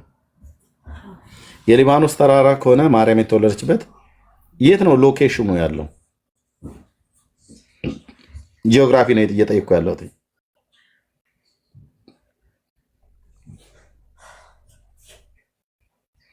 ኢትዮጵያ ውስጥ ብቻ ነው ባለማንበባችን እንደዚህ የቄስና የፓስተሮች የሼኮች ጢባ ጢቤ መጫወቻ የሆኑ ብራዘር። ኦኬ ብዙዎቻችሁ ኮሌጅ በጠሳችኋል፣ ተምራችኋል፣ ሰርተፊኬት፣ ዲግሪ፣ ቲቲአይ፣ ዲፕሎማ ምናምን ነገር ይዛችኋል። እንደኔ አይነቱም ደግሞ አልተማረም፣ 7ኛ ክፍል 10ኛ ክፍል አቋርጧል፣ ግን አታነብም። አየህ ችግሩ የማንበብና ያለማንበብ እንጂ 12ኛ ክፍል የመጨረስ ፒኤችዲን የመያዝ ያለመያዝ ወይ ቲቲአይ ዲፕሎማ የመመረቅ መውጣት የመግባት አይደለም። ያነበበውም የተማረውም የተማረውን ያህል ቢያነብ ያልተማረውም ደግሞ የአቅሚቱን ያህል ቢያነብ። እንደዚህ የማንም ፓስተር መጫወቻ፣ የማንም ቄስ መጫወቻ፣ የማንም ሼካና ራባይ መጫወቻ አትሆንም ማለት ነው። በቃ አንዱ ተነስቶ እኮ ሊባኖስ ተወለደች ብሎ ሲል አዎ ሊባኖስ ነው እመቤቴ በሊባኖስ ተወልዳ ብሎ ይልሃል። አንደኛው ቂላቂል ይመጣና ሌላኛው ጅላጅል ደግሞ አዎ ልክ ነው እመቤቴ በሊባኖስ ይላል። ሊባኖስ ማለት ምንድን ነው? አገር ነው? ተራራ ነው? ወንዝ ነው? ሸለቆ ነው? ዱር ነው? ምንም የሚያውቁት ነገር የለም። አይጠይቁም፣ አያነቡም። ወይ መቃጠል አያነብም። በቃ የሆነ ሰውዬ ሊባኖስ ይላል፣ መታንተን ሊባኖስ ትላለህ። ምንድን ነው ሊባኖስ? ይህንን እንኳን ሳያውቀው ነው እመቤቴ በሊባኖስ ተወልዳለች ብሎ አምጣለዋለሁ ታች ወረደ። እንዲህ አይነት ትግል ነው የገጠመን ወንድ ማለት እንዲህ አይነት ግብ ነው የገጠመን። እንዲህ አይነት ትግል ነው የገጠመን ወገኔ፣ ጴንጤ ወገኔ። መጽሐፍ ቅዱስ ካላነበብክ ታሪክ የማታውቅ ከሆነ እውነቴን ብዬ የምልህ የማንም ፓስተር መጫወቻ ነው የምትሆነው። መጥቶ የፈለገውን ይልሃል። አንተም ቁምና ዝገ ነው እፈሰው አሜን በል ወፈር አድርገህ ብሎ ሲልህ ዝም ብለህ አፋሽ ትሆናለህ ማለት ነው። ይሄ እኮ እናቶቻችን የሚሰሩት ሚስቶቻችን የሚሰሩት የሽሮ ወጥ አይደለም። እፈሰው ዝገ ነው ዛቀው የሚባል ማለት ነው። መነበብ እኮ አለበት ወንድም ማለት ለምሳሌ ምን አሉ እነሱ በጣም እያጨበጨቡ እግዚአብሔርን እያመሰገኑ ነው። የኢትዮጵያ ሕዝብ ባለማንበቡ እግዚአብሔርን እናመሰግናለን ብለዋል መምህራኑ ማለት ነው። ሕዝቡ የእግዚአብሔርን ቃል ባለማንበቡ በእውነት እግዚአብሔርን ልናመሰግን ይገባል። እነሱ ስላላነበቡ ነው እኛ ሊቃውንት የተባልነው ብለው ቁጭ አላሉ።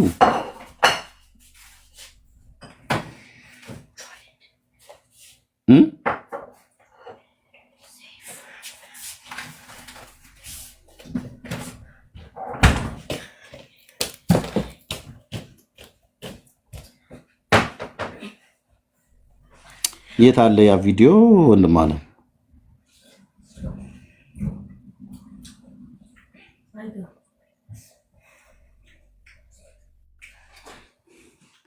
አንድ ቪዲዮ አስቀምጬ ነበረ። ህዝቡ ባለማንበቡ እኛ ሊቃውንት ተባልን፣ እግዚአብሔር እናመሰግናለን ስላናነበቡ። እንዴት ይባላል ወንድሞች እናቶቼ? ከሃይማኖት መምህራን አለማንበባችንን ወይ ድንቁርናችንን አይተው እግዚአብሔርን ያመሰግናሉ። አየህ፣ አያስተምሩንም ማለት ነው። እንደ ህዝብ አያስተምሩህም፣ እግዚአብሔርን ግን ያመሰግናሉ።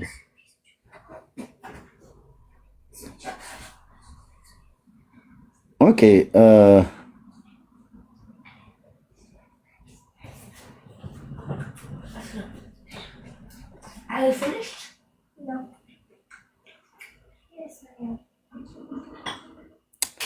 አንድ ቪዲዮ ነበረ ያስቀመጥኩት።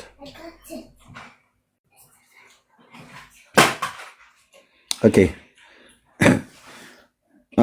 አላህ የመጋቢ አዲስ ቪዲዮ ቤካ የለኝም ወንድምነት። ህዝቡ ስላላነበበ እኛ ሊቃውንት ተብለናል ብለው ያስጨበጨቡበት የለኝም ወንድምነት ነበረኝ። ከትናንት ወዲያ እያሳየሁት ነበር። ብዙ ዶክሜንቶች ስላሉኝ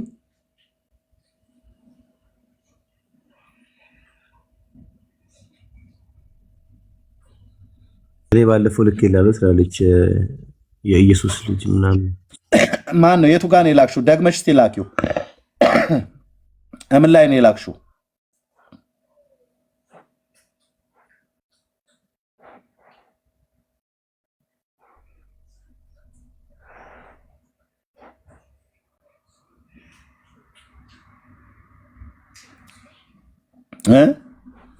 እንዴት ሰው አላነበበም ተብሎ እግዚአብሔር ይመስገን ተብሎ ይጨበጨብብናል? ብራዘር፣ ይሄ እኮ ዋይ ዋይ እኮ የሚያስብል እኮ ነው።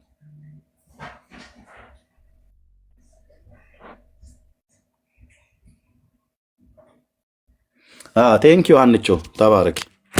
ይሄ ታይ ብራዘር ወንድም አለ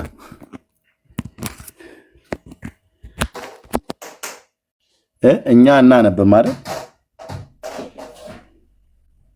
ያው ባለማንበባችሁ መምህራኖቻችሁ እግዚአብሔርን እያመሰገኑት ነው።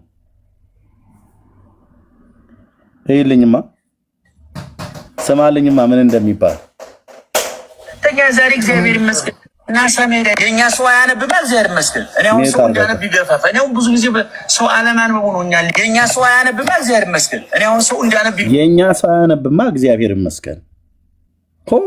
ልብ በል ቆይ፣ ይኸውልህ የኛ ሰው አያነብም። እግዚአብሔር ይመስገን እኔ አሁን ሰው እንዳነብ ይገፋፋ። እኔ አሁን ብዙ ጊዜ ሰው አለማንበቡ ነው እኛን ሊቃርጎን ያቆየን። ሰው ቢያነብ እኮ የዕለት እንጀራችሁ ሁሉ አደጋ ላይ ይወርሳል።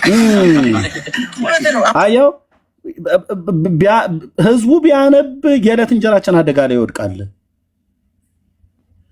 ይሄን ባዩ ማን ነው? መጋቢ አዲስ የመጽሐፍ ቅዱስ አስተማሪ በኢትዮጵያ ኦርቶዶክስ ክርስቲያን አንቱ ተብሎ የሚጠራ ሰው ባለማንበብ በድንቁርና እግዚአብሔር ይመስገን ይላሉ ማለት ነው። አንብብ ብለው አይመክሩም፣ አንብብ ብለው አይገስጹም። እነሱ ያነበቡትንም አያስተምሩም። ቢያስተምሩም ይኸው እጅግር የሌለው ወይ ደግሞ 50 እግር የሚባል አይነት ትላለ። የዛ አይነት አንዱን ቃል በትርጓሜ አንድም እንዲህ ለማለት ነው፣ አንድም እንደዛ ለማለት ነው፣ አንድም እንደዚህ ለማለት ነው ብለው እንደፈለጋቸው እንደ አክርማሳር አክርማሳር እንኳን 2 ቦታ ነው የሚሰነጠቀው። እነሱ ግን አንዱን ቃል እንደፈለጋቸው አድርገው ሸንሽነው በጣጥሰው በጥሰው የማይገናኘውን አገናኝተው የማይቀራረበውን አቀራርበው ግዕዙ እንዲህ ይላል ምን ትላለህ? ግዕዙ እንደዚህ ይላል ግዕዝ ምንም በወጣቶቹ ንግግር እኔ እናንተ ግዕዝ አናርፍም ወይ አናቅም ማለት ነው። ህዝቡ አያውቅም። ጥቂት መምህራን ብቻ ናቸው ግዕዝን በደንብ የሚያውቁት። ቅኔ የተማሩ ግዕዙን ግሱን የገሰሱ እርባታውን ትርጓሜውን የሚያውቁ ማለት ነው። እናስ የዕለት እንጀራችን አደጋ ላይ ይወድቃል። የኛ ሰው አያነብም እግዚአብሔር ይመስገን። እኔ አሁን ሰው እንዲያነብ ይገፋፋ። እኔ አሁን ብዙ ጊዜ ሰው አለማንበቡ ነው እኛን ሊቃርጎን ያቆየን። ሰው ቢያነብ እኮ የዕለት እንጀራችን ሁሉ አደጋ ላይ ይወድቃል። እውነታቸው ነው። ሰው አያነብም። የኛ ሰው በጣም የሚያሳዝነኝ ስለማያነብ ጥቂት ሰዎች ይፈነጩበታል። በፖለቲካው ጥቂት ሰው ይፈነጭበታል። በኢኮኖሚክስ ጥቂት፣ በሃይማኖት ጥቂት ሰው ይፈነጭበታል። እኔ አሁን ስለ ጨረቃ ስለ ማያት ምናምን ትንታኔ ሲሰጥ እኔ በጣም ይገርመኝ። ቁጭ ብላችሁ አንደኛ ሊቆን አስቀድሞ ተንትኖ አስቀምጠውታል። ሁለተኛ ዛሬ እግዚአብሔር ይመስገን ናሳ መሄድ አይጠበቅብን፣ አስትሮኖመር መሆን አይጠበቅብን፣ ጠፈራት አየር መምጠቅ አይጠበቅብን። አይ ስርዓቶትን ያዙ። ዶክተር ጥልዬ እዚህ ገብቷል። በስራው እየመጡ ነው የሚሉት እነሱ ህዝቡ የእግዚአብሔርን ቃል ባለማንበቡ እግዚአብሔር ይመስገን ብለው ዩኒቨርሲቲውን ደግሞ የሚያጠኑ ሰዎችን ሁሉ ጭምር እዛ መሄድ አይጠበቅብን፣ እዛ መማር አይጠበቅብን፣ እኛን ጠይቀን ነው እያለ ያሉ አባቶቻችን ቁጭ አድርገው አስቀምጠው ባይዘወይ የድፍረታቸው ድፍረት ኢትዮጵያ ነች። በ970 ዓመተ ዓለም ቅድመ ልደተ ክርስቶስ ቪዲዮ አለኝ ባይዘወይ እስራኤል ሀገር ላይ ቆመው 3 መነኮሳት አንድ ፓስተር ኮከበ ገዳሙ የሚባል ባለበት 970 ዓመተ ዓለም ቅድመ ልደተ ክርስቶስ በሰለሞን ዘመነ መንግስት 13ቱን ፕላኔት ሰፍራና ለክታ ቆጥራ ለዓለም ያስተዋወቀችው ኢትዮጵያ ናት ብለው አስጨብጭበዋል። መነኮሳቱ ቀሚሳቸውን ለብሰው በእውነት ብሉይ ኪዳን ቢሆን ኖሮ እነኚህን መቀመጫቸውን ነበር በሳማ መግረፍ። ቅድመ ልደተ ክርስቶስ 700 ዓመት ዓለም የዛሬ 3000 ዓመት ኢትዮጵያ ነች 13ቱን ፕላኔት ያገኘችው ብለው የሚናገሩ ወንድሞቼ እናቶቼ፣ እኔ 7ኛ ክፍል ተማሪው በስንት ጣሙ ድንቁርና ቤቱን የሰራባቸው ሰዎች ማለት ነው። አሁንም ናሳ አትሂድ ይላል። እኛ መጽሐፍ ቅዱስ አለማንበባችንን እንጀራችንን ዘጋው ብለው አጨብጭበው እንደገና ደግሞ ናሳ መሄድ አይጠበቅብህም፣ ዩኒቨርሱን ማጥናት አይጠበቅብህም ይሏል። ለምን? አባቶቻችን ያሉውን ሰማል። የኛ ሰው አያነብም እግዚአብሔር ይመስገን። እኔ አሁን ሰው እንዲያነብ ይገፋፋ። እኔ አሁን ብዙ ጊዜ ሰው አለማንበቡ ነው እኛን ሊቃርጎን ያቆየን። ሰው ቢያነብ እኮ የዕለት እንጀራችን ሁሉ አደጋ ላይ ይወድቃል። እያንዳንዱ ዘኬ ነበር የሚቆመው። እያንዳንዱ የሙት ዓመት መታሰቢያ፣ ግንቦት ልደታ፣ የእንትና ባታ ብሎ ምናምን ነገር ብሎ የሚል ይሄ ጥምጣማ ሙሉ ወደ እርሻው ይገባ ነበር። አፄ ቴዎድሮስ እንዳሉት የዕለት እንጀራችን አደጋ ላይ ይወድቃል አሉ። ልክ ነው። ታዲያ የዕለት እንጀራቸው አደጋ ላይ ያልወደቀው ምንድን ነው? የኢትዮጵያ ኦርቶዶክስ ተዋሕዶ ቤተክርስቲያን ምዕመናን በፍጹም ማንበብ የሚባል ነገር አይሆንላቸውም። ህዝቡንም አንብቡ ብለው አያበረታቱም። የኦርቶዶክስ እምነት ተከታይ ነው። መጽሐፍ ቅዱስ የሚባል አንብቦ አያውቅም። አንብብ ስትለው ያጦለቡላል፣ ይጣላል፣ ይመታል። የራሳቸውን መጽሐፍ አያነቡም። ኤርሚያስ አንተ ራስ የምታሳየን እኮ ገድላት ድርሳናት እኛ እኮ ራሳችን አናቃቸውም ይላሉ። እዚህ ቅድም ሲጽፉ ነበር። ቅድም ከታች እኛ ራሳችን አናቀውም እኮ ይላሉ።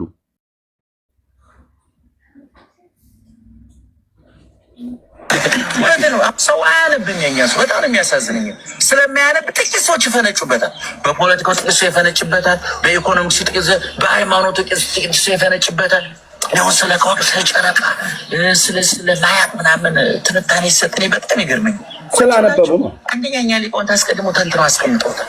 ሁለተኛ አየው የሚለው ስለ ማያ፣ ስለ ጨረቃ፣ ስለ ፀሐይ ተንትነው ሲናገሩ እኔ ያስገርመኛል አለ። ያስገረሙን እኮ ተምረው አንብበው ዘመናቸውን ጊዜያቸውን ሰጥተው ማለት ነው። ይኸው በጣም የሚገርመው ደግሞ እዚህ ዶክተር ጥላዬ አለ፣ ሳይንቲስቱ ማለት ነው።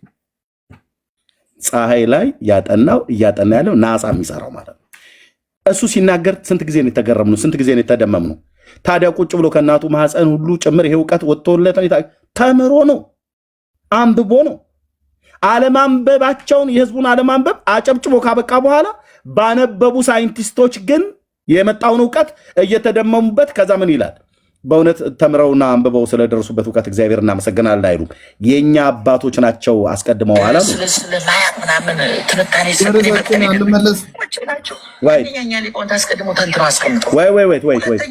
ትንታኔ ሰጥኔ በጣም ይገርመኝ። ቁጭ ብላቸው አንደኛኛ ሊቃውንት አስቀድሞ ተንትነው አስቀምጠው ምንም ተንትነው ያስቀመጡት ነገር የለም። ምንም የኢትዮጵያ ኦርቶዶክስ ቤተክርስቲያን ሊቃውንት ምንም ተንትነው ያስቀምጡት የለም። ለዶክተር ጥልዬ ሰጥቼ ከዛ አቤት ዶክተር ጌታ ኢየሱስ አብስቶ ይባርክ ወንድሜ። ራሳችንን እቆተው ነው ሺፍት እያደረገ እኮ ነው ብዙ ይሰጣል። ፕሊዝ አለማንበባችሁን እግዚአብሔር ይመስገን እያሉ ነው። አለማንበቡ ከሳይንሱ ከመንፈሳዊም አኳያ በመንፈሳዊ አኳያ ህዝቡ አለማንበቡ ደግ ነው፣ እግዚአብሔር እናመሰግናለን አሉ። ቢያነብ እንጀራችን ይዘጋል አሉ። አልፈው ተርፈው ደግሞ እሱ ባልበቃ ሳይንቲስቶቹ ጋር ሁሉ ጭምር እየሄዱ እየጎነተሉ ነው። ያነበበና የተማረውን ሰው ሁሉ ጭምር እንትን እያሉ ነው። እንሰጣለን። ቤተ ህይወት የሚውጥ አድርገው ዶክተር ከጨረሰ በኋላ እንሰጣለን። አቸኩል ያው ንፍሮ ቅቀላው ጋር ነው እንሄዳለን። ዶክተር እየቀጥል። እሺ እድሜዬ ጌታ አብዝቶ ይባርክ። እዚህ ጋር እኔ ምንም አይነት የሃይማኖት ነገር አይደለም። እሱ ለአንተ ተዋለሁ። እሱ ያንተ ነው። እኔ አሁን ለመናገር የፈለግኩት ብዙ ጊዜ የምሰማቸው ነገር አለ። እዚህ ጋር ዶክተር ሮዳስ የሚባል አለ። እንደው አስትሮሎጂን ከአስትሮፊዚክስ ጋር አቀላቅሎ የሚያወራ አንድ ግለሰብ አለ። እሰማለሁ ብዙ ጊዜ። እንግዲህ እነሱ ወደ ሃይማኖት ብቻ ሳይሆን ወደ ብሔርም ይወስዱታል፣ ወደ አማራነትም ይወስዱታል። ይሄ የአማራን ዲፋይን የሚያደርጉበት አይነት ነገር አድርገው ወስዱትና ልክ ሰሜናዊነት እኔ አያቶቼ ሁሉ ከሰሜን ነው ወደ ምዕራብ ሐረርጌ የሄዱትና ፊሊንጉን አውቀዋለሁ። እኔም ከልጅነቴም ጀምሮ ፊልም ማድረገው ነገር ነው። የሆነ አንተ ሌላ ቦታ ተወልደ የሆነ ነገር እነሱን ኦፖዝ ስታደርግ ቀጥታ ይመጡና እሱ ከሰሜን አይደለም ይሉሃል። እኔ ብዙ ጊዜ ፊልም ማድረገው ነገር ስለሆነ ነው። ይሄ የነሱን ናሬቲቭ አንተን ወደዛ የሚገፉበት ነው።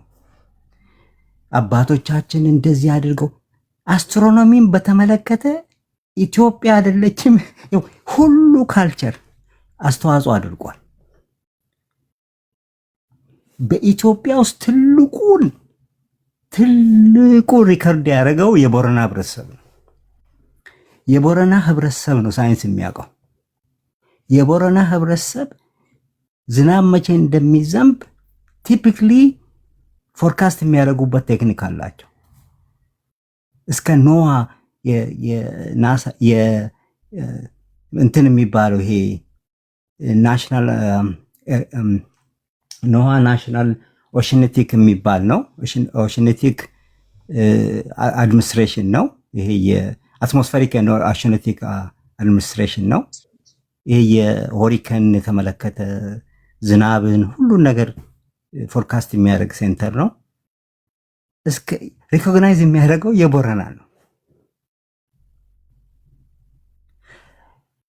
ይመጡልህና እነሱ አያቶቻችን ከዋክብትን እንዲያርገው አንድ ፎርሙላ ውስጥ አልገባ። የነሱ ይኸውልህ አስትሮሎጂ ነው እነሱ የሚያውቁት። አስትሮሎጂ የከዋክብትን አደራደር ኢንሴንስ ዳይናሚክ ሞሽናቸውን እንቅስቃሴያቸውንም አይደለም። እነሱ ያችኛዋ ኮከብ በዚህኛው ቦታ ስትቆም፣ ያችኛዋ ኮከብ ከዛኛዋ ጀርባ ስትቆም፣ እችኛዋ በዚህ በኩል ስትታይ ከዚህ ጋር ይገናኛል የሚለውን ጥንቆላ እንጂ ከአስትሮፊዚክስ ወይም ከሳይንስ ጋር የሚገናኝ ነገር አይደለም። ይሄዱልና ካሶፒያ የሚባል ኮንስታሌሽን በእኛ ተሰይሟል። ካሶፒያን የሰየሙት ግሪኮች ናቸው። ግሪኮቹ የኢትዮጵያ ያሉት ግሪኮቹ ናቸው። የኢትዮጵያ ንጉሥ ያሉት እንጂ ኢትዮጵያኖቹ አይደሉም የሰየሙት። ግሪክ ኢትዮጵያን ብሎ የሰየመ እንጂ ኢትዮጵያዊ አይደለም ከዋክብቱን የሰየመው። እኔ ሁሌ ራሴን ቻሌንጅ አደርጋለሁ።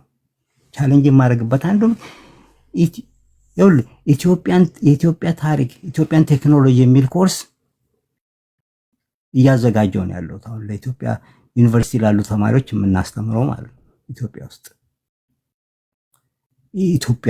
ኢትዮጵያ ከ3000 ከ4000 5000 ዓመት ጀምሮ ለሳይንስ ወይም ደግሞ ለአስትሮኖሚ በተለይ ምን አስተዋጽኦ አድርጋለች የሚለው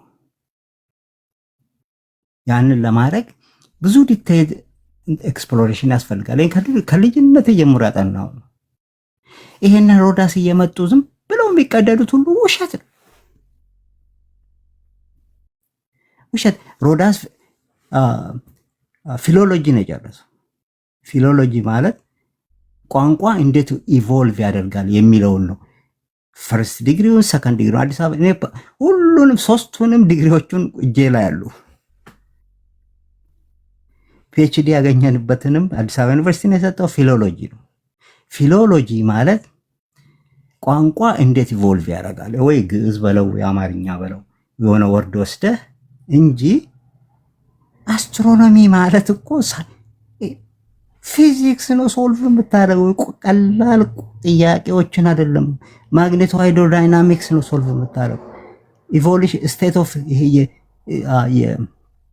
የዩኒቨርስ ስቴት ነው ሶልቭ የምታደርገው። ምሰራው ኢኩዌሽን ምሰራው ቀመሮች ቀላል ቀመሮች አይደሉም። እንደ አስትሮፊዚክስ በዓለማችን ላይ ከባድ ሳይንስ የለም። ይመጡልህና ምኮቅ ምናምን ተዘግዝቃ ይልሃል። ጨረቃን በዛ ጋር ተገልብጣ ይሉት ውሸት ውሸት። ስለዚህ ዝም ብለው ይሄ የተራ የሆነው ህብረተሰብ ዝም ብሎ ይሰማቸዋል፣ ምንም ነገር የማያውቀውና ሳይንሱንም ከኛ ሊቀበሉ ይፈልጋሉ። ይሄን ደግሞ አንፈቅድላቸው፣ ከዚህ በኋላ አንፈቅድላቸው። በተለይ በኢትዮጵያ ውስጥ ይሄ ነገር ተደግሞ አንፈቅድላቸው። ሳይንሱን ክሌም ሊያደርጉ አይችሉም። ይህንን ልናገር የምችል አንድ ጥያቄ ልጠይቅ ለዶክተር ጥሌ። እሺ ወንድሜሽ። እሺ ቴንክ ዩ ስለማንበብም ስለተነሳ እንግዲህ አሁን ዶክተር ነህ ሳይንቲስት ነህ ተብሏል እና ናሳ ውስጥም ሰራለህ የሚል ታች አንብቤያለሁ ማለት ነው። እና በእኛና በእናንተ መካከል ያለውን ልዩነት ለመግለጽ ያህል መጀመሪያው ልዩነታችን ስለ እንዳለ ሙሉ አፈጣጠሩ ላይ የእርዝ ስትራክቸር ላይ ልዩነት አለ። እናንተ መሬት ኳስ ነች ድቡልቡል ነች ብላችሁ ነው የምታምኑት። እኛ ደግሞ ቤተክርስቲያን ያስተማረችን መሬት ፍላት ነች ብላ ነው። ስለዚህ በዛ ላይ እርሶ ሳይንቲስት ስለሆኑ 3 ጥያቄ ብቻ ልጠይቅዎትና መልሱልኝ። የመጀመሪያው ጥያቄ ስለ ኖርዝ ስታር ፖላሪስ እንዴት በጆርጂያ ጋይድስቶን ውስጥ እንግዲህ ያውቁታል ብዬ አስባለሁ። እዛ ውስጥ ባለች አንድ ሆል ያቺ ስታር ወይ ደግሞ ኖርዝ ስታር ፖላሪስ የምትባለው ትታያለች ሁልጊዜ ሳትነቃነቅ ስቴሽነሪ ሆና ማለት ነው። እና እንግዲህ መሬት የምትሽከረከር የምትውዝና ኢንፋይኔቱ በሆነ ስፔስ ውስጥ የምንጓዝ ከሆነ ይሄ ሁሉ ዓመት በዛች ቀዳዳ ውስጥ ያቺ ፖላሪስ የምትባል ስታር እንዴት ልትታይ ቻለች? አንዱ ጥያቄ። ሁለተኛው ደግሞ ስለ አንታርክቲካ ትሪቲ ምን ይሉናል? ማንም የትኛውም ሀገር ወደ አንታርክቲካ እንዳይበር ጉዞ እንዳያደርግ የትኛውም አይነት ዓለም አቀፍ የሆነ በረራ በዛ በኩል እንዳይካሄድ ተደርጓል። እዛ ውስጥ ምን ስለተደበቀ ነው የሚለው ሁለተኛ ጥያቄ ነው። ሶስተኛው ደግሞ ኤርክራፍቶች ላይ ፕሌኖች ላይ ጀቶች ላይ የሚለጠፈው ካርታ የፍላት እርዝ ነው። ዩናይትድ ኔሽን ላይ ራሱ አድማቸው ራሱ የፍላት እርዝ ነው። ይህንን የኛ ኦርቶዶክስ ቤተክርስቲያን በደንብ አድርጋ አስተምረናለች። እታች ስላለው ዓለም ከላይ አልፎ ከፈርማመት ከጠፈር በላይ ራሱ አልፎ ስላሉት ዓለማት ስለ ገነት ነግራናለች ማለት ነው። እና እነዚህን 3ቱን ጥያቄ ከማስረጃ ጋር እንዲመልሱልኝ ከቻሉ እጠይቃለሁ ማለት ነው። እሺ ቴንክ ዩ። ዶክተር ከመሄድ በፊት ምንጭ መጥቀስ አለብህ። የቤተክርስቲያን አስተምራናለች ብለህ ስትል የኢትዮጵያ ኦርቶዶክስ ታሪክሳን መሬት ከሳይንቲስቶቹ ተለይታ ጥፍጥፍ ነው ብላ ያለችበት አስተምራናለች ብለህ ደጋግመህ ስትናገር ነበር። እኔም የቤተ ክህነት ሰው ስለሆንኩ መጽሐፉን ምንጩን ክፈትልን። ስነ ፍጥረት ችግር የለውም። ስነ ፍጥረት ላይ አለ። የትኛው መጽሐፍ ላይ ቤተክርስቲያን ያለች? ወደ ዶክተር እየጋተ ያለ እንሄዳለን። እኔ አሁን ዶክተርን ጠየቅኩ አይደለም? በጣም ይመልሱ እገባለሁ። ቤተክርስቲያን ብላ ስላለች ምንጭ ስነ ፍጥረት ላይ አለ። መጽሐፈ ስነ ፍጥረት ላይ አለ። ጥያቄውን አትሹ። መጀመሪያ 3 ቀላል ጥያቄ ጠይቄያለሁ፣ መልሱልኝ።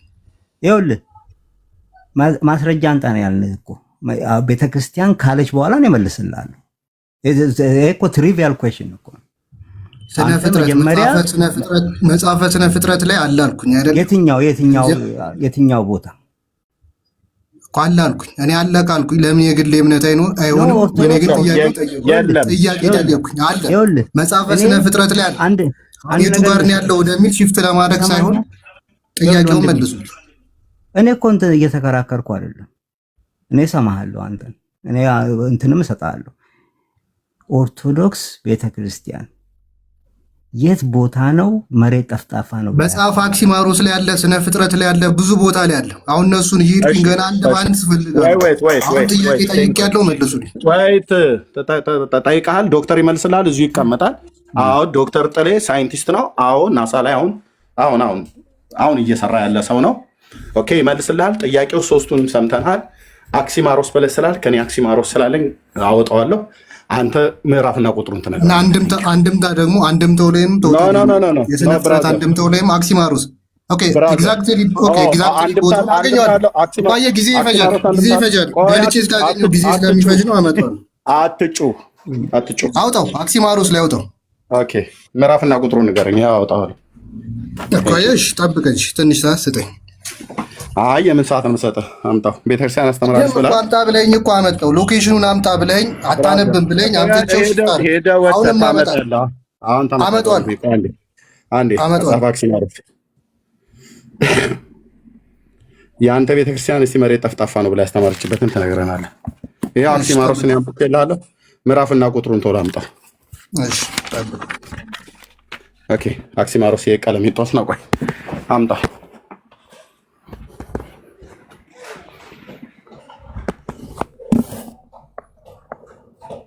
ሳይንቲስት ሆናለን የለ እንደ ኦርቶዶክስ እንደዚህ ማኮነች ኤርሚ እሱ ብቻ ሳይሆን ኤርሚ ያኛው ሁለተኛው ጥያቄ ይሄ ፖላር ኤሪያ ላይ ያለችው እሷንም ላመጣ ነው። ቆይ ህይወት አንተ ቤተ ህይወት መጽሐፉን አንተ ምዕራፍ ነው መጽሐፉን ላመጣ ሲሄድ እንደ ቅድሙ ወረደ እንዳትልኝ ነው። ችግር የለም ሄድና አምጣ ሄድ። የሁለቱንም ነው ግን የሁለተኛውን ሶስቱንም ጥያቄ በሪፈረንስ መሆን አለበት። አንዱን ብቻ ነው ኤርሚ የጠየቀውና ሁለተኛውንም ሪፈረንስ ይጥቀስ። ይሄ ኖርዌይ ላይ ያለችዋንም ያ ይጠቅሳል። ጎበዝ ነው በዚህ እንኳን መጥቀሱ ይጠቅሳል። ምንጩን ግን ሲያመጣ ነው ነጥብ ነው። ዶክተርዬ እስከዛ የምትለው ካለ ማለት ትችላለህ። ፊሎሎጂውን ግን ዶክተርዬ ግን ፊሎሎጂውን በደንብ ይሄዱበት።